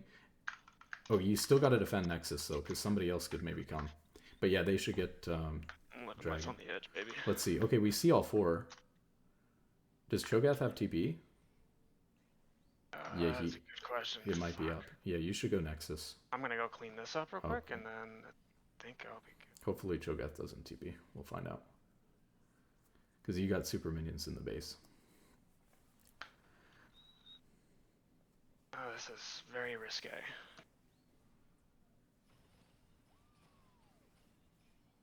Oh yeah, he TP'd and he lost the game. Oh yeah, you did. This fucking game. You were right. But anyways, okay, so like so on the Baron fight, right? Just don't start the Baron fight. Like, is he trolling? Yes, but what is in your control? You can prevent a fight at that Baron from ever happening by just not going in, because both teams are scared. They're both stalemating. Like, nothing's happening. You can just let the guy clear his camps and ping him to come, and if he comes, and eventually he's going to get there, right? But instead, you preemptively started a fight, which led to you like being in this open nexus situation in the first place, and then you get the pick, right? By defending the nexus, you get the pick on the Tryndamere. Obviously, we want to make something happen. We'd love to get Elder Dragon because we can potentially win the game off of it, and we're 4v5, so we should be able to get the Elder Dragon. But your Nexus is like 2 autos away from dying, and Cho'Gath has TP. We don't know whether he has it or not, but we know he has the Summoner spell, and you've got super minions in your base hitting your Nexus anyways. I mean, the minions might have ended the game, honestly. Yeah, it didn't even like click with me that you said supers. Like I didn't. So yeah, 100%. Like I said, just stay in base there. If your team can manage to, like, Cho'Gath's really strong that game, so that's why they're having a hard time starting, like, winning a fight even 4v4. If you're having to hold base, they're 4v4. So they're having a hard time 4v4 trying to get into the Elder Dragon, trying to start it and get it, but they're trying to do that. Somebody's got to hold base, and so I was telling you, like, hold base, if Cho'Gath has teleport, but then you just ran to the fight anyways. So it's like two big mistakes at the end of that game, which is, even though you played a good game, you got fed, you did some good combos and learned, you started using your ult a lot better that game, which was good. There's still camera stuff so too. It's fine, you're learning, which is great, but and that's what matters at the end of the day, is that you're improving. But if you think about, why did I lose that game, what was in my control that I could have changed? I did well, but I started that Baron fight at the end. I didn't defend the Nexus at the end when Cho'Gath had TP. There was other stuff too. There was like a play, the Dragon Soul play, where you just like ran top and you couldn't take anything top, and your team's clearly not committed to like going and getting Baron and giving them soul. So you're just going top and leaving your team 4v5, and then you're not getting soul, you're not getting a top tower, you're not getting Baron, you're getting nothing. And so in a situation like that, even if you feel like it's the wrong call to prioritize Hextech Soul over Baron at that point in the game, you still need to play for what your team's playing for. And if they all go to Dragon, and you don't want to guarantee a team fight loss and a soul loss for your team, and not trade it for anything at least, right? And you're just trading it for like a couple minion waves in top lane that you're going to get eventually anyways. So yeah, that wasn't good either. So there's these decisions that are being made that could be a little bit better. And then there's little stuff earlier in the game too, like that we were getting better at. Like if we had gotten that double kill instead of just killing the brand bot and stuff like that. All of a sudden we have an even bigger game where we're even further ahead. And now some of these plays where, we ulted Jhin or we ulted Viego and they lived with a little bit of HP, if we were more fed because of that double kill bot or something like that, the whole game changes, because now all of a sudden Viego dies at that Baron fight or something like that. And even though we play it the exact same way, that other thing that we did earlier gives us enough damage, gives us enough of an advantage that all of a sudden, Viego dies to our ult at that Baron play and we like steal Baron or something. It Right. just opens Right. up other stuff to happen. So Right. League's so snowbally, I always say that, right? That's why it's so important to do everything right in the beginning of the game. Like, beginning of the game's most important, and then at the very end, just don't throw those major objectives. Right. Yeah, I'm gonna go, Ben, but Yeah. appreciate. I dropped my op.gg, but it seems pretty backed up, so I don't know. Yeah, we'll see. Play Annie. I'll probably do. It doesn't take me very long to do op.gg, so I'll probably look at everyone's op.gg and make a video that's put op.ggs in there. But coaching, I don't know. We'll see. Yeah. Yeah. All right. But yeah, have a good night. Okay. I'm gonna play one more. I'd love to have your company. Yeah. I know you've been chit chatting for a while and hanging out, so if you're just looking to hang out and do some solo queue, by all means, go right ahead. Yeah, I'll watch one more. These games are pretty interesting compared to what I'm Okay. used to. Yeah. Thanks. Yeah. Okay. They're funny. Yeah. Funny. They're weird games. I haven't seen games like this in a long time. I was thinking about this because there are some people who will like spectate, like an Iron 4 game or something like that. And Yeah. they can be kind of interesting content. It's not really my alley, for that sort of thing. It's Usually I don't probably an try to do interesting. funny videos, but Yeah, it's probably an interesting case study to have. Like I'm still messing up and basic stuff where it's like don't instigate a fight on Baron if they're just not doing it. Right. Like that's a huge win con and you're tampering with it for no Mhm. reason. I'm still making mistakes, but like I'm clearly outperforming my peers. So to see something where it's like, okay, like you got most of the building blocks here, but these one or two that you're missing are literally throwing away, an hour-long game Mhm. or a 45-minute long game. It's probably a good case study to be able to pick out and isolate those instances. Yeah, I think it's interesting definitely eye-opening. because you have to wonder when a player is averaging like 10 and 5. If you're averaging like doing well like that, you should be winning.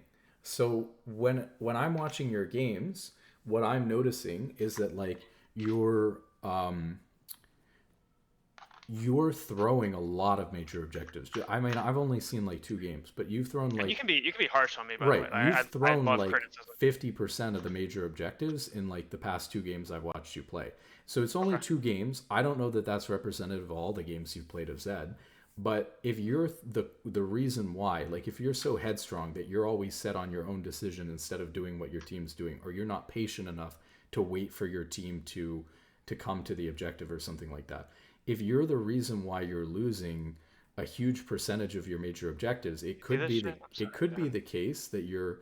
You see this? Yeah, I see what's going on. I see it. Yeah.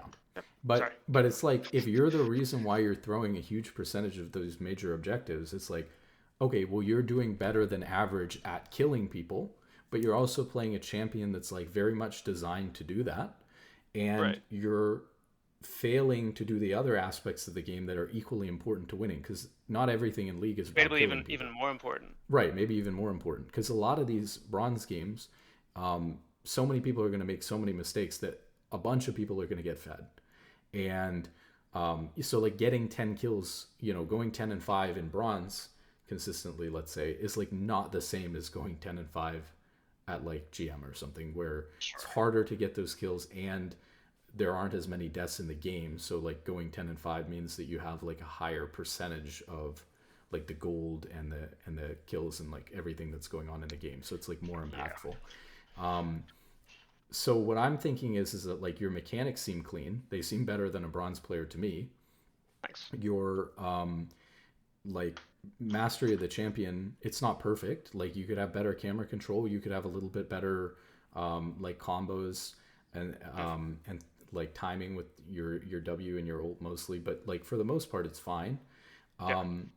It's not like bronze. So I'm thinking that it's got to be like a big problem with 2 things. Like one, the chatting and the toxicity, and 2, like throwing these major objectives away because you're like committed to doing one versus the other, or you're like committed to split pushing and not playing for the objective when Yeah, maybe you I'm should be being doing really the like other thing. obtuse towards the Yeah, you rest of seem the team. seem really not open, and that can be a mentality that you can have too, because you just demoted like an entire rank from like silver to bronze. Yeah, That can be part of the reason. Like you just think that you know better than these players. Like these players aren't thinking about most of anything that they're doing. And maybe you are trying to make some, like most of the time you're thinking about what you're doing. You're like consciously trying to decide, like, okay, I think this is better than this, even if it's not 100% of the time the right thing. Like most of the time it's right. If you feel like these, if you feel like these players, you lost your jungler here. hmm. If you feel like these players are like just trolling and not thinking about anything that they're doing, then you're going to Trolling, pay you say? so Yeah. much less respect to these players in these games that you're not going to be open to going to a call that your team wants to do. Yeah, like how do you win a team game when you won't cooperate I'm with the team? so used to having to do that on support, right? Maybe okay, this is That's gonna what I sound meant bad. earlier. Is like, Maybe you should play support for a little bit. I'd rather Probably not. not. Yeah, you'd I'd probably rather not. rather. But I think for mentality wise, I think it's interesting because as a support player, like even if I hit all my abilities, hit all my CC, I'm not doing anything by myself. I can Right. literally do nothing by myself.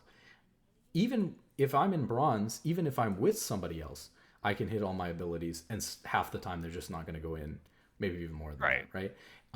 And so, how do you get out of that situation? Then how do you make an impact on the game when you have to play around your teammates and what they're doing, and they won't always do, what you expect them to do, or what you want them to do, or what you think the best call is? Right. And that's just kind of the reality of playing like a team game. Is I think that there's like a lot of people that come into league and they like the game, but maybe they're not super compatible with like a team game. Right. And you either adapt to that and like respect the fact that even in solo queue, which is like less team oriented, you still have to play to a high degree around what your teammates are doing, and respect that, like, okay, even if only one of my teammates is dead, that makes the difference between whether we can look for a team fight or not. Right. Or if one person, is alive, like that Warwick, but they're farming their camps, we need to be aware of that the entire time and make all of our decisions based on the fact that Warwick's not with us. And then I guess how do you draw the line there on agency where it's like that expression in life where it's like oh, what's meant to be will happen, and then if you really want it, you have to go out and get it. mhm. You know, well, like how do you draw the line there with a team where like you flex so that you cooperate and play around somebody's either shortcoming, or maybe maybe that's a piece of wisdom that they have that you just don't agree with that actually ends up working out. Like how do you draw the line there between my Warwick's farming Krugs on the opposite side of the map where a Baron fight Sure. might be playing out, um, versus okay, Warwick does have smite.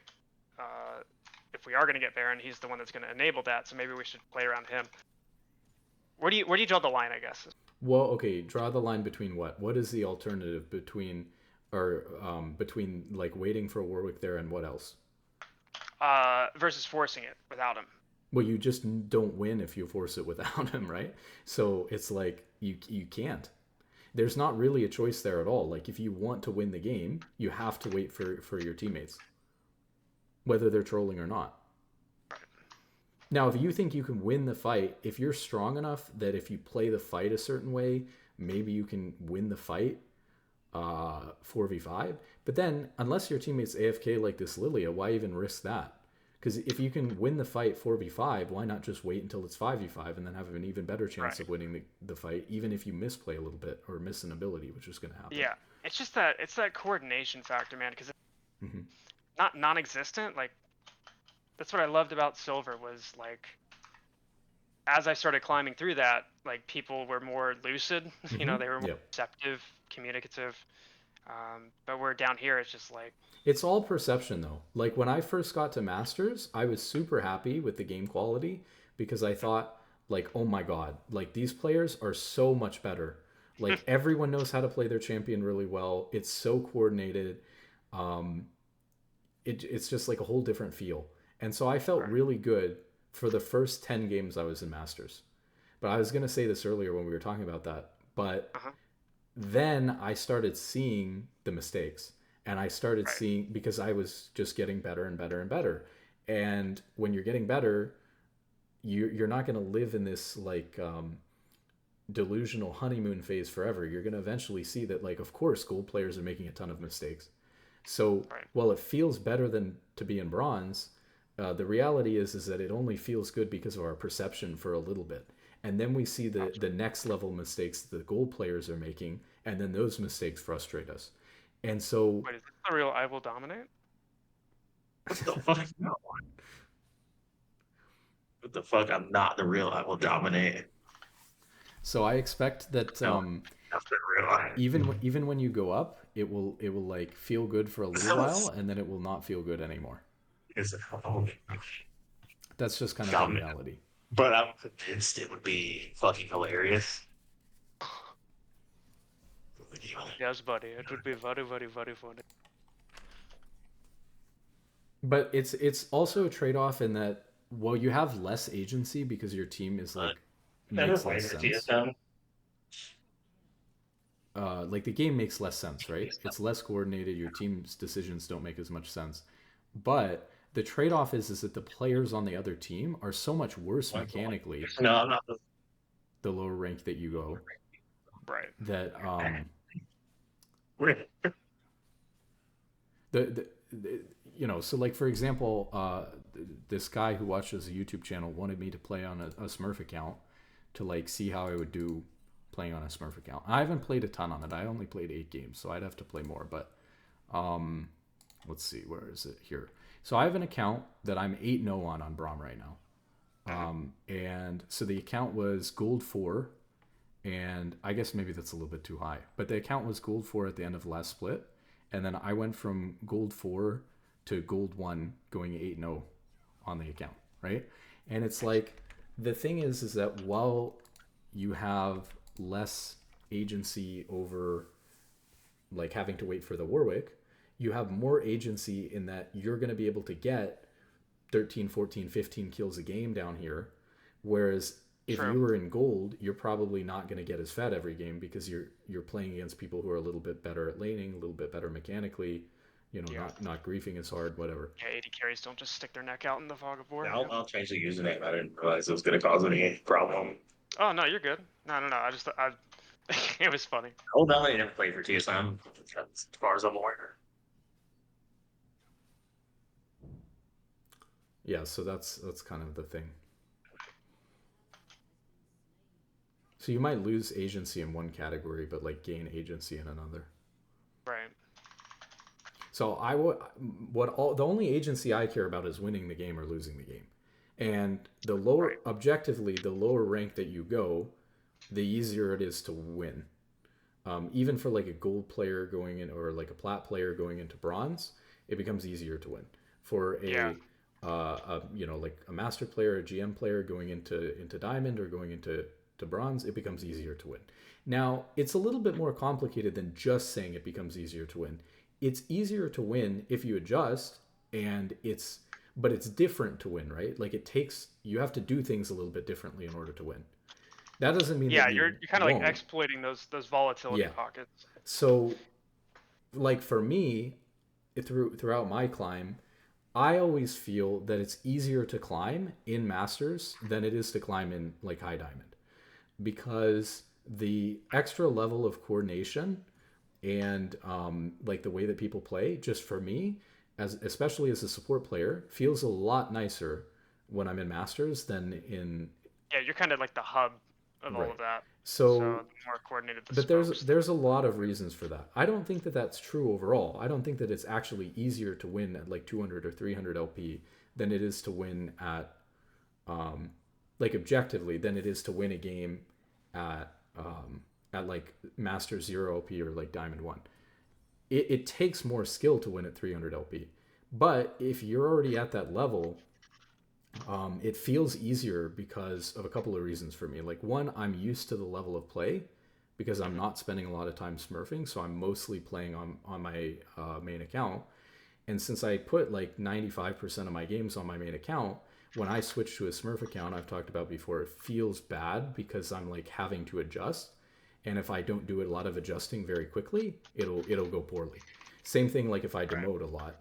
If I demote a lot at once and all of a sudden I'm playing in like, if I lose 300 LP and I'm playing at Master 0 LP, I better adjust really quickly to the lower level of gameplay. Otherwise, I'm gonna go on a downward spiral and lose a lot. And that can make it more difficult. But if I'm adjusted to playing at that rank, it's subjectively easier. The other thing, of course, that happens, like, but this is high elo first world problems or whatever. Like at Masters 0 LP, that's like win trading capital of the world, because that's where everyone is win trading their decay games. But that doesn't need to happen in ranks where there's no decay games. Oh man, that's tough that Amumu's there. Oh, nice. Okay, so back to the game. Okay, so you killed the Fiddle 6. That was great. And then you shoved your wave and you roamed top, which was fine. It's just very unfortunate. I don't know whether we had info or not because I was talking so much I wasn't paying attention. But so I don't know. Well, Garen was like half HP. Yeah, I don't know if we knew Amumu was there. I assume we didn't know Amumu was in our top side. No. That's just like. Oh, I guess it's because our jungler's AFK, right? Like he's just running around. Yeah, and we had the FF vote, and yeah. So he's just like, oh, he's back. Welcome back. Here we go. One more player to feed the team. You'd love to. But very winnable. Yeah, definitely winnable. It's a shit show, but it's. Yeah, it's 8 to 9. It's a winnable shit show. Except she's not leaving Fountain, so we'll see. Yeah, good cleanup. Yeah, let's hold ult here for CC again. Remember, especially when they're that low. Like you don't need to ult to kill like 2 or. In here. Yeah. Nice. Okay, this was good. Yeah, to get over the wall. There. Oh, I missed the fucking.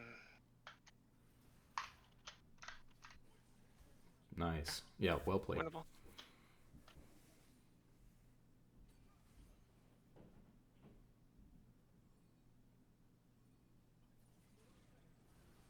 Oh, my W didn't go over the wall. What the fuck? Yeah, just cut him off. I don't think my team is lucid. Oh, I griefed. This Jhin is still walking to lane.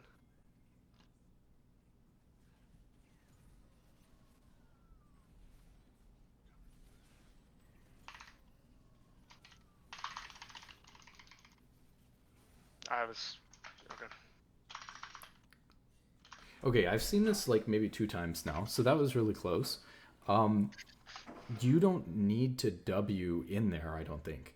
Right? Can you not, like, since you're already in melee range of the guy, can you not like EQ him and like auto him or whatever, and then just W out so that you're like not dying to him anymore? Can I borrow you for 1 second? Yeah, what's up? I need AAA batteries. I need AAA batteries. Do you need to know where they are? Or you, they're where they always are, by the toolbox up there. I looked there. I will go again. They're maybe on the table instead of in the box, right behind the toolbox, I think. I'll be back. Okay. Yeah, so I think I've seen a couple situations like that. You do, so let's see, when you put your W out, you do more damage, right? Because you're like throwing an extra shuriken? Or actually, no, I mean, not with your Q. With your E. Fucking idiot. So how does it work with ZE? Do you get 2 E's because you've thrown your W? Yeah, so Even the if it's on W, the same person. any But shadow. the shurikens so, get split. Yeah, so your shurikens, your E and your Q, so your shuriken and your circular like attack, that's mimicked throughout your character and the shadows. But your Q's getting split. So the point is that you only have the 2 shurikens. So whether you're Wing or not, you're doing the same damage with Q. It's only your E that's No, you're doing doubling more. the damage. I don't know if it's exactly double, but for each shuriken hit, the damage stacks. But So, when Zed W's, you don't throw 2 Qs from your body and 1 from the shadow, do you? You throw 1 Yeah, from you the do, yeah, shadow yeah. and 1 from your Yep. champion, right? Uh-oh. Sam's gonna Yeah. flame me. Let's see. My name is Sam too. I got you. Okay. I got the flame. Let's see.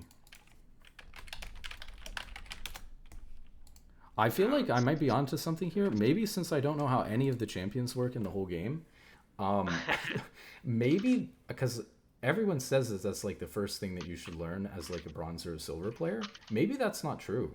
Maybe it's not that important. What's that? Like learning what the abilities do. Maybe not to the detail, but like just core mechanics wise. I mean, so like Zed will throw a shuriken, and then each of his shadows will throw a shuriken. And then if Zed does his circular attack, then the shadows also do it. And if it's hit by a shadow, it slows the target. Yeah, what I'm trying to understand, the wiki's not helping me very much here. It seems to imply that it would create another shuriken. It does, yeah. You will throw a shuriken from the Zed character and the Zed shadows. Right. But what I'm trying to get at is that when Zed throws his Q normally, like if you cast your Q, you throw 2 little shurikens on top of each other. And it's one. Oh, I see what you mean. Like the animation shows 2 shuriken. Yeah, it's just one. Oh, see? Yeah. Look, this game's way too confusing, actually. Yeah. Oh, okay, so you do increase the damage. So the argument would be that you want a W there because W on top of it because doubling you get the second, my damage output. Right, you're doubling your damage because, at least not from your autos, but from your E and your Q. So you do more damage for sure by doing that. So the problem with Wing out is that that's kind of the you're trade-off not going to hit the so E. you can Maybe you could hit both Qs, but E doesn't really supplement for your damage, not until like late game. Yeah, and E doesn't do as much. E is primarily used for just slowing. Okay. So like right there, that shadow, if that hits somebody, it would slow them by 40%. Yeah, I'm surprised I don't know this. It's another revelation to me that I don't understand how Zed works. But yeah, it especially gets me with the mid and the top champions. But, yeah, but I mean, I've played Zed a weird lot. quirks. And like if you crazy. hit somebody from Zed when you E, it reduces the cooldown of your W by 2 seconds. Yeah. So I know that. I guess I'm confused on that. Okay, so in that situation, it might have been good then to throw the W on, because if you didn't kill him that fast, you might have just died. Although, of course, if you had ran with W, you're gonna live too. But then the question is, does Jin have enough damage to like finish him off, and do you want to give the kill to Jin and stuff like that? Right. Yeah. There's a lot of agency with Zed. So maybe it's fine then if you have enough damage to kill him before you die. It's a little bit risky to like. It's a little bit greedy, I guess, if it's that close, to go for getting the kill yourself instead of letting your team finish it off. Of course, there was the W thing that you missed earlier. Yeah. Otherwise, I think you just 1v1 him. I don't think you needed to wait. Like, you got a little bit caught up and frustrated that Jin wasn't cutting him off, but I think you would have just killed him on your own if you wanted to. With the first W. What are you referring to? We're still talking about like the fiddle thing bot. When after you got the triple kill bot lane, you were like chasing down the fiddlesticks in your jungle. Jin wasn't cutting him off and just like standing in lane. But I think you could have just wrapped on him and killed him with WEQ. Well, that was the thing, is I was pinging him and Jin just kept walking to lane. So like, we were either going to be losing vision of him or just completely miss out altogether because he gets away. But either way, that's like minor stuff. So let's see what's happening this game. Yeah, right. Back to reality. Please so don't there's call like this reality. 17 seconds on Dragon, and Jin's your most overextended, and you see Fiddlesticks is walking into like the bot mid bush and is gonna try to kill him. Luckily, Jin actually walked back here, so he's fine. Maybe Fiddle. Yeah, he's actually doing pretty good. He's 7 and 3. If he has a ward. Yeah, he's ulting. Oh, that was the clone. Yeah, the fake out thing. Oh, just kidding.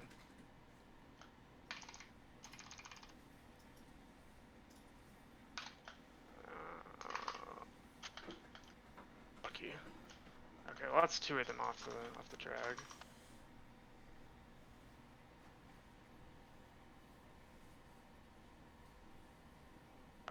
Dang. Yeah, she was slowed there by the Jin trap, so I think you could have looked doing that. up actually. Yeah.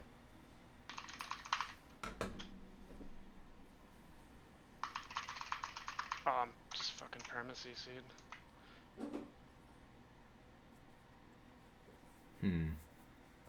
Yeah, that We one get that one was just a little bit of a rough fight. No, Mumu got it. He stole it. Yeah. I think when Tristana gets slowed there, if you just throw WEQ on top of her. Well, she's Yeah, I slowed, think that's what it's I like did. a good opportunity. Where you I looked to messed do up that, was but you just did a little bit ulting slow. Fid. Yeah, I ulted Fiddlesticks in mid lane right Uh-huh. before Dragon started, and that. But took that all of my doesn't have to do damage with WEQing her. You had him up. No, but like W is like obviously it's like a flash in a way. Yeah. Oh, so you didn't want to use it, but you used so it that's part of anyways it. after she got slowed. But with my R, like my ultimate is what really kills people until like I'm either really Sure, fed. but if you can chunk her out of the fight with your abilities, you're just looking to maximize your DPS, and she's like slowed for free. But then if I do that, I have no escape. Yeah, I think. And then I'm on cooldowns. I think that you were fine. It doesn't matter if you're on cooldowns if you're like chunking somebody out, right? Like that's the point of using your cooldowns. True. Yeah. Let's see, and then like yeah, you have no escape, but then you can just play back and like wait for your abilities to come up. Oh, when I say like WEQ, I don't always mean like W into her. Like, I also just mean that like you can just like chunk bait, half of her kinda. HP, yeah, and then like walk away and like stay in that mid bush. Now, if you can kill her, depending, even if you see like how much damage you're doing, and then you decide whether you can W in and auto her and kill her or whatever, then maybe you do that, but maybe not. Right. Ooh. Okay, they had vision. Good to know. Don't know why we took 30 seconds to hit the tower once, but it's cool. Like Limit it's testing not the good. tower. It's a bad death, right? But this is the exact type of death that I'm talking about. Is like you see the Blitzcrank on the Easily other side of the avoidable. wall, and you have like He was sweeper, playing you have a soft. control ward. If Oh, you're you're gonna right. look for a play over the wall, like you just use one of those things, right? But like, so it seems like a bad death because it's like very avoidable, but it doesn't matter. Like it's not costing you anything. The things that you did in those other games, right, where like you lost a Baron or something like that, are actually worse, even though like this was, like didn't look good. But okay, let's see. So we're still like we've got all their tier 2 turrets, so we're just playing around the Baron. That's all we care about is getting. See, the I Baron. don't even think my team thinks like that. Like you're right, but I don't think their heads. It doesn't matter. They just don't even treat them like they're people who can think. Just treat them like they're All I NPCs. heard was don't even treat them like they're people. Yeah, Got it. they're just NPCs, right? Like, especially when I play with chat off and stuff like that. Like, I'm not. I try my best. Like, sometimes I'll turn chat on too, and like, we'll see what's said. But for the most part, it's so much easier to play League and solo queue, and it's so much less frustrating if you just treat it like it's a single player game, and these are like some bots on your team. Nice, we dodged out the Amumu Q. So that was like good timing. I think it just worked out a little bit because you needed a gap close on her anyways, so you're always going to do that, but it was good timing. Yeah. So now we got a pick, right? And now we're just waiting to see, what is our team going to do out of base here. And we've got to be careful because Jin's scaring me here. And you're half HP. But Yeah. like they showed 3 people mid. And so Jin's just walking up right now 1v3. Yeah, see, if you didn't dissuade them from doing that, they were going to go on Jin instead. God. But yeah, that's why I'm like scared for you guys, playing like that mid. So like your team went bot out of base. So there's just no reason. What do we accomplish why we from pushed like up standing there? here and pushing them? But it's both you and Jin, right? Like sure, Yeah. I know that, especially because I was saying that you're trying to protect the Jin, and but you should protect the Jin in a way that Actually, no, I'm not doesn't trying to protect Jin. I'm trying to wait for somebody else Oh, okay, on their fair side to peek But- out. But yeah, I know you just barely got clipped by the Amumu Q, and so that sucks. But like, and I know that Jin should not be pushing the wave. He should just be patient because they went 2 bot. But we just threw Baron again. See, they're monkey brains. know exactly what to do.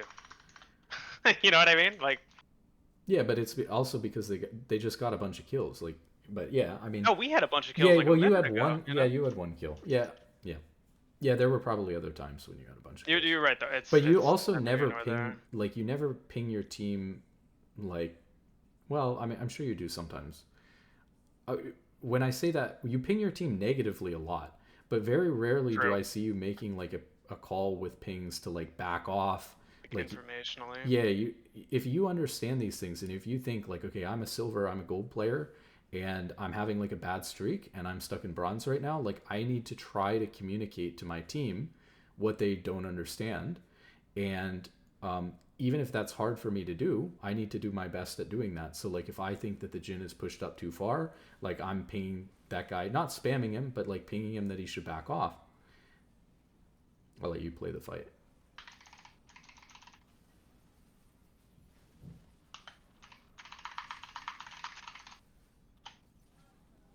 Right there. He just yoinks it.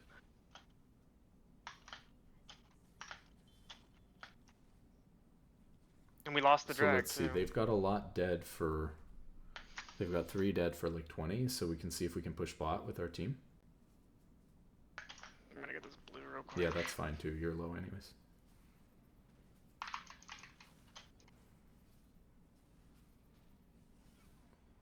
You're too low to do anything. If you want, you can take like, yeah, you can either recall or you can like take more of their camps while they're preoccupied with your team. I'm gonna go mid with this. I don't want them to get any funny ideas.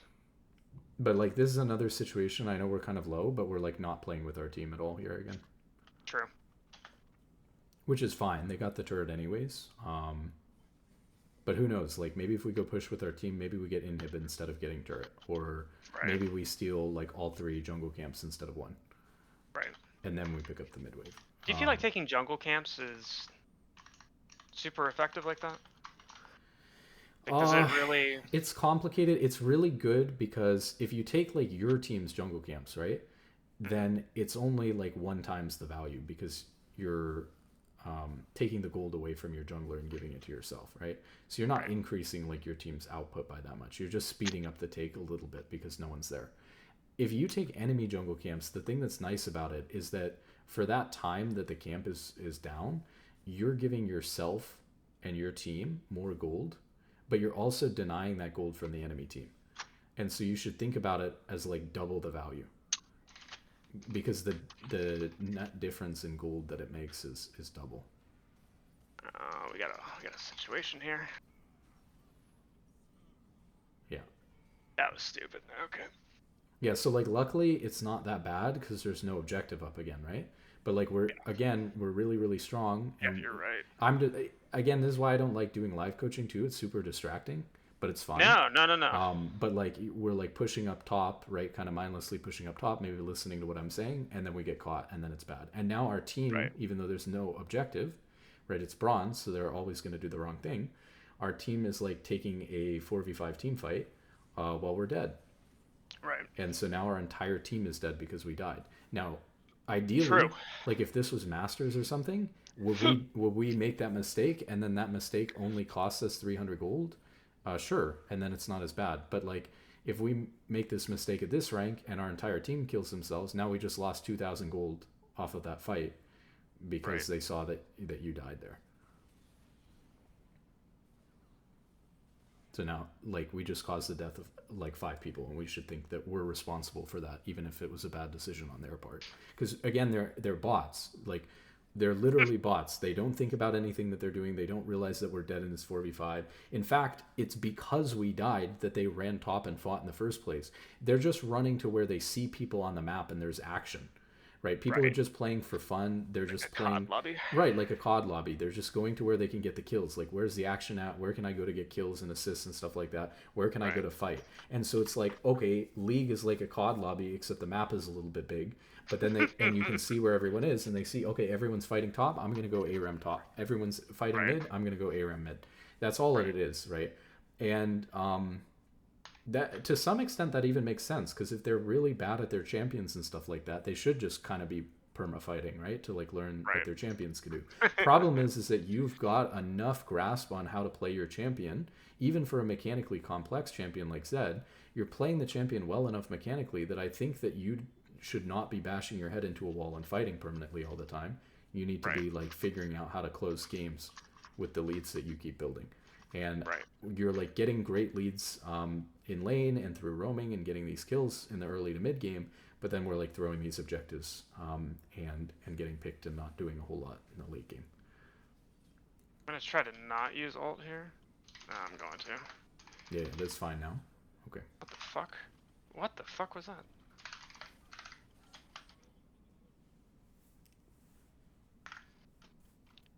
Yeah, it's like Lilia. Yeah, I stopped looking for 1 second.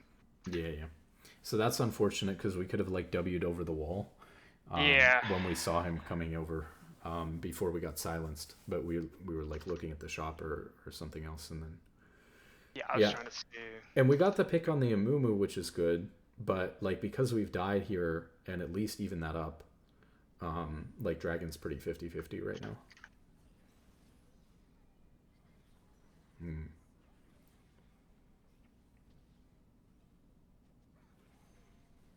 Okay, that's good. Okay, but they traded 1 for 1 again. It's just a perpetual So like they're 1v1. yeah. Like Dragon's up, and they're gonna go chase the Fiddlesticks into it. Just take the dragon.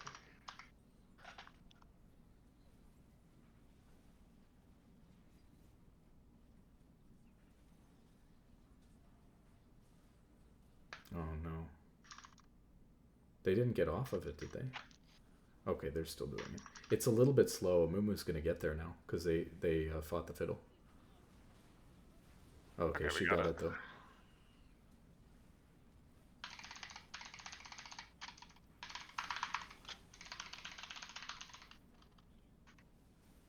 Oh, come here. Just thank you. Ping Baron. Yeah. Yeah, you should like move right away instead of. I mean, this is good. It's not bad to take blue buff away, but like. It's huge on me because. Actually, you might be able to end mid. Look at what your team's trying to do. Are they trying to end? It looks like they're trying to end. So we go mid. Yeah. Oh, he's up there.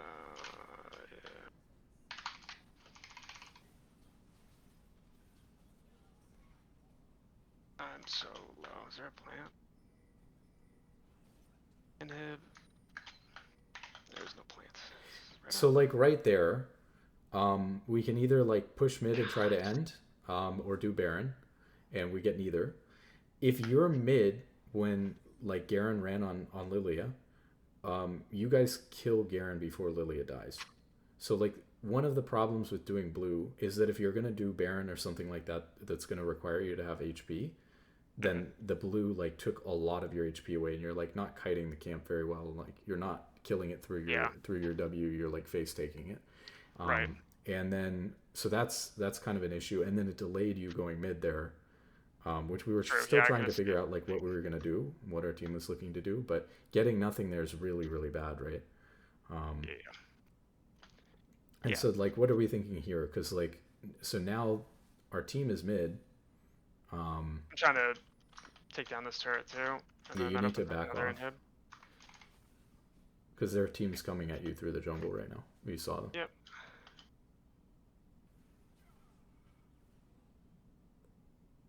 I think you're out now, but that was like way too close. Like you should back off once you had that wave, and you like stayed like, yeah. I mean, Blitzcrank might have been able to just do something to hook you there. And then you die there, right? Split pushing. You're not going to take this inherb turret by yourself, especially with like 2 people on your team backed.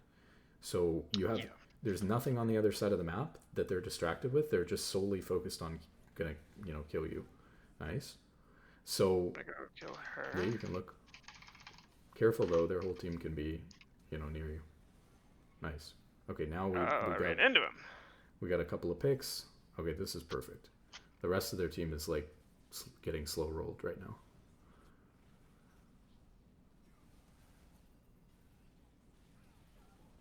Right. So I think we should Baron here and then end, because that's Yeah, I mean, maybe you just I feel Baron. like it's really easy for people to just fumble it down here. Yeah, just a lot of times Baron's the safer play, obviously. It can get really close when you're trying to figure out whether you can end or not. Whereas at least with Baron, you get the thing 100%. Yeah, it's like a certainty. And we can all reset. And that's a pretty instinctive thing to do. Yeah. Evidently not, never mind. One of the biggest problems in low ranks is like when people's death timers aren't synced, they'll just run out and kill each other, like die over and over again. Yeah. And so it's really good in low elo to get like a pick at this like random time, which you can do a lot on Zed, right? Because now all of a sudden they're not up at the same time. I think now that you say it like that, I think that's where a lot of my wins. Right, and exploiting that. It'll like discombobulate their team because now all of a sudden like they have 3 people alive and their 3 people are running out and trying to fight, but they have people who are dead, and so it doesn't go well for them. I'm lagging. Like here, for example, it's fine. Like we're really far ahead, and Tristana and Blitz were dead anyways. Actually, maybe careful. I think Alawi's got this, but yeah. Yeah. So now you can end mid. Blitzcrank's the only one up for 30 seconds, so you guys should be fine. But like in that fight, you there was Fiddlesticks who you were going on, right? And you like led with ult again, which I think you just do instinctually a lot, and then which was not like particularly terrible there, but not like great. Oh, yeah, we gotta be like hitting the turret. Oh, we like failed to end there because we got hooked. So now we need to back because Tristana will just kill us. No, she won't. Fuck. Oh. How's Alawi doing? Oh, she died. Uh-oh. So like you guys could have ended there, but you like didn't hit the turret and then like got hooked by Blitzcrank. And then you got into this awkward situation too where because you had ulted the Blitzcrank, if you like use anything, you're gonna start taking turret aggro, so you like couldn't do anything. Right. And it's not like you dodged anything from Blitzcrank by ulting there. So like you ulted because you were low and you were scared that you were gonna die, but it didn't actually prevent you from like dying or saving damage or anything. So yeah, that's not good. But I was gonna say, so in the fight before we tried to end, we like instinctually just led with ult onto the Fiddlesticks, and like a Mumu is fighting somebody in our backline, and we just never even panned our camera to look. So like in that fight, we might want to know whether we want to ignore Fiddlesticks and like go to help our teammates, or like whether we want to go on Fiddlesticks because they're going to kill a Mumu for free. Now they happened to kill a Mumu for free there, especially because it was obviously like a very winning fight. But we want to see what's going on holistically in the fight and make a decision about where we're most needed in the fight, not just fight the first person we see. So what I do is I'll look at my minimap to see like who's fighting what, and then I'll reference the bars. And that gives me like a quick window into things, but definitely not. I need to do what you're describing, for sure. That's 3 down. I think I'm just gonna run it. Just gonna run it down. Yep. So you've got like Zyra's really low, but so you basically got like 3v2. You guys should be fine. You're also really far ahead. I shouldn't even be worried about that, but fuck it. It doesn't matter. You just collect some free kills and then win. Okay. Good God. I think I'm probably going to go play some solo queue, but interesting games. Yeah, man. Thank you so much I think for sure your problem seems to be like this, like the objectives and stuff and like playing around your team, because you're doing really well and getting really fed every game, which makes sense because if you were in gold at one point, right, if you were in silver and then over the course of a couple of weeks you slid down to bronze, of course you're like comfortable playing your champion, especially on like your main champion. You've got like a main champion that you enjoy playing, that you've put a lot of games into to get good, even though he's a difficult champion, which I think is impressive. So if you can like get good at playing around your team, you know, not throw those objectives, because I'm seeing you're throwing consistently like a Baron a game. So there's only like 1 or 2 or 3 Barons a game. So, you know, don't throw those barons and stuff like that in the games. Will probably be better. Yeah, man. Dude, thank you so much. Yeah, you're welcome. It's really been a pleasure, man. And Yep. if there's ever anything I can do for you, like tech-wise, like Yeah, I think I saw that. started I read a programming when I lot, was but 12. Yeah. yeah. Yeah. Yeah, I think do you stream? said. I do occasionally, but not super frequently. I don't like to stream because it like ruins my FPS. I'm kind of a stickler Really? for that kind of thing. I'm trying to get to Challenger for like the first time, Oh, and nice. so I feel like any little disadvantage that I put myself in feels really bad for me. Yeah. Well, Yeah. I can help you set up OBS so you don't get any of that if you're ever interested. Yeah, I'm definitely interested in that. I mean, I don't know that I don't know what we would do to set up OBS to make that better, but It's the encoding. oh, okay. It's normally by default out of the box uses a lot of your CPU, so Hmm. you can modify that. Okay. But I'll let you get going, man. Thank you Yeah, so much. yeah, Is there have a like good a PayPal or anything I can send let's something? see. I'll see what I have. I don't really know. I haven't done this in a long time. Or a I Cash might App? have like there might be a link on my stream for You're donating. still sharing your screen, by the way. Oh, okay. Hold on. Make sure you don't leak anything. I'm not on OBS, so that's fine. Let me see here. Let me add you on Discord real quick. Okay.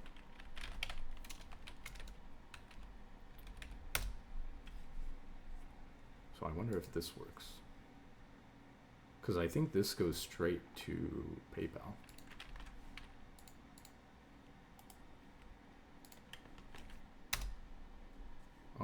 Oh, it thinks I'm spamming you on Discord. It thinks I'm a bot. Oh, maybe. Okay.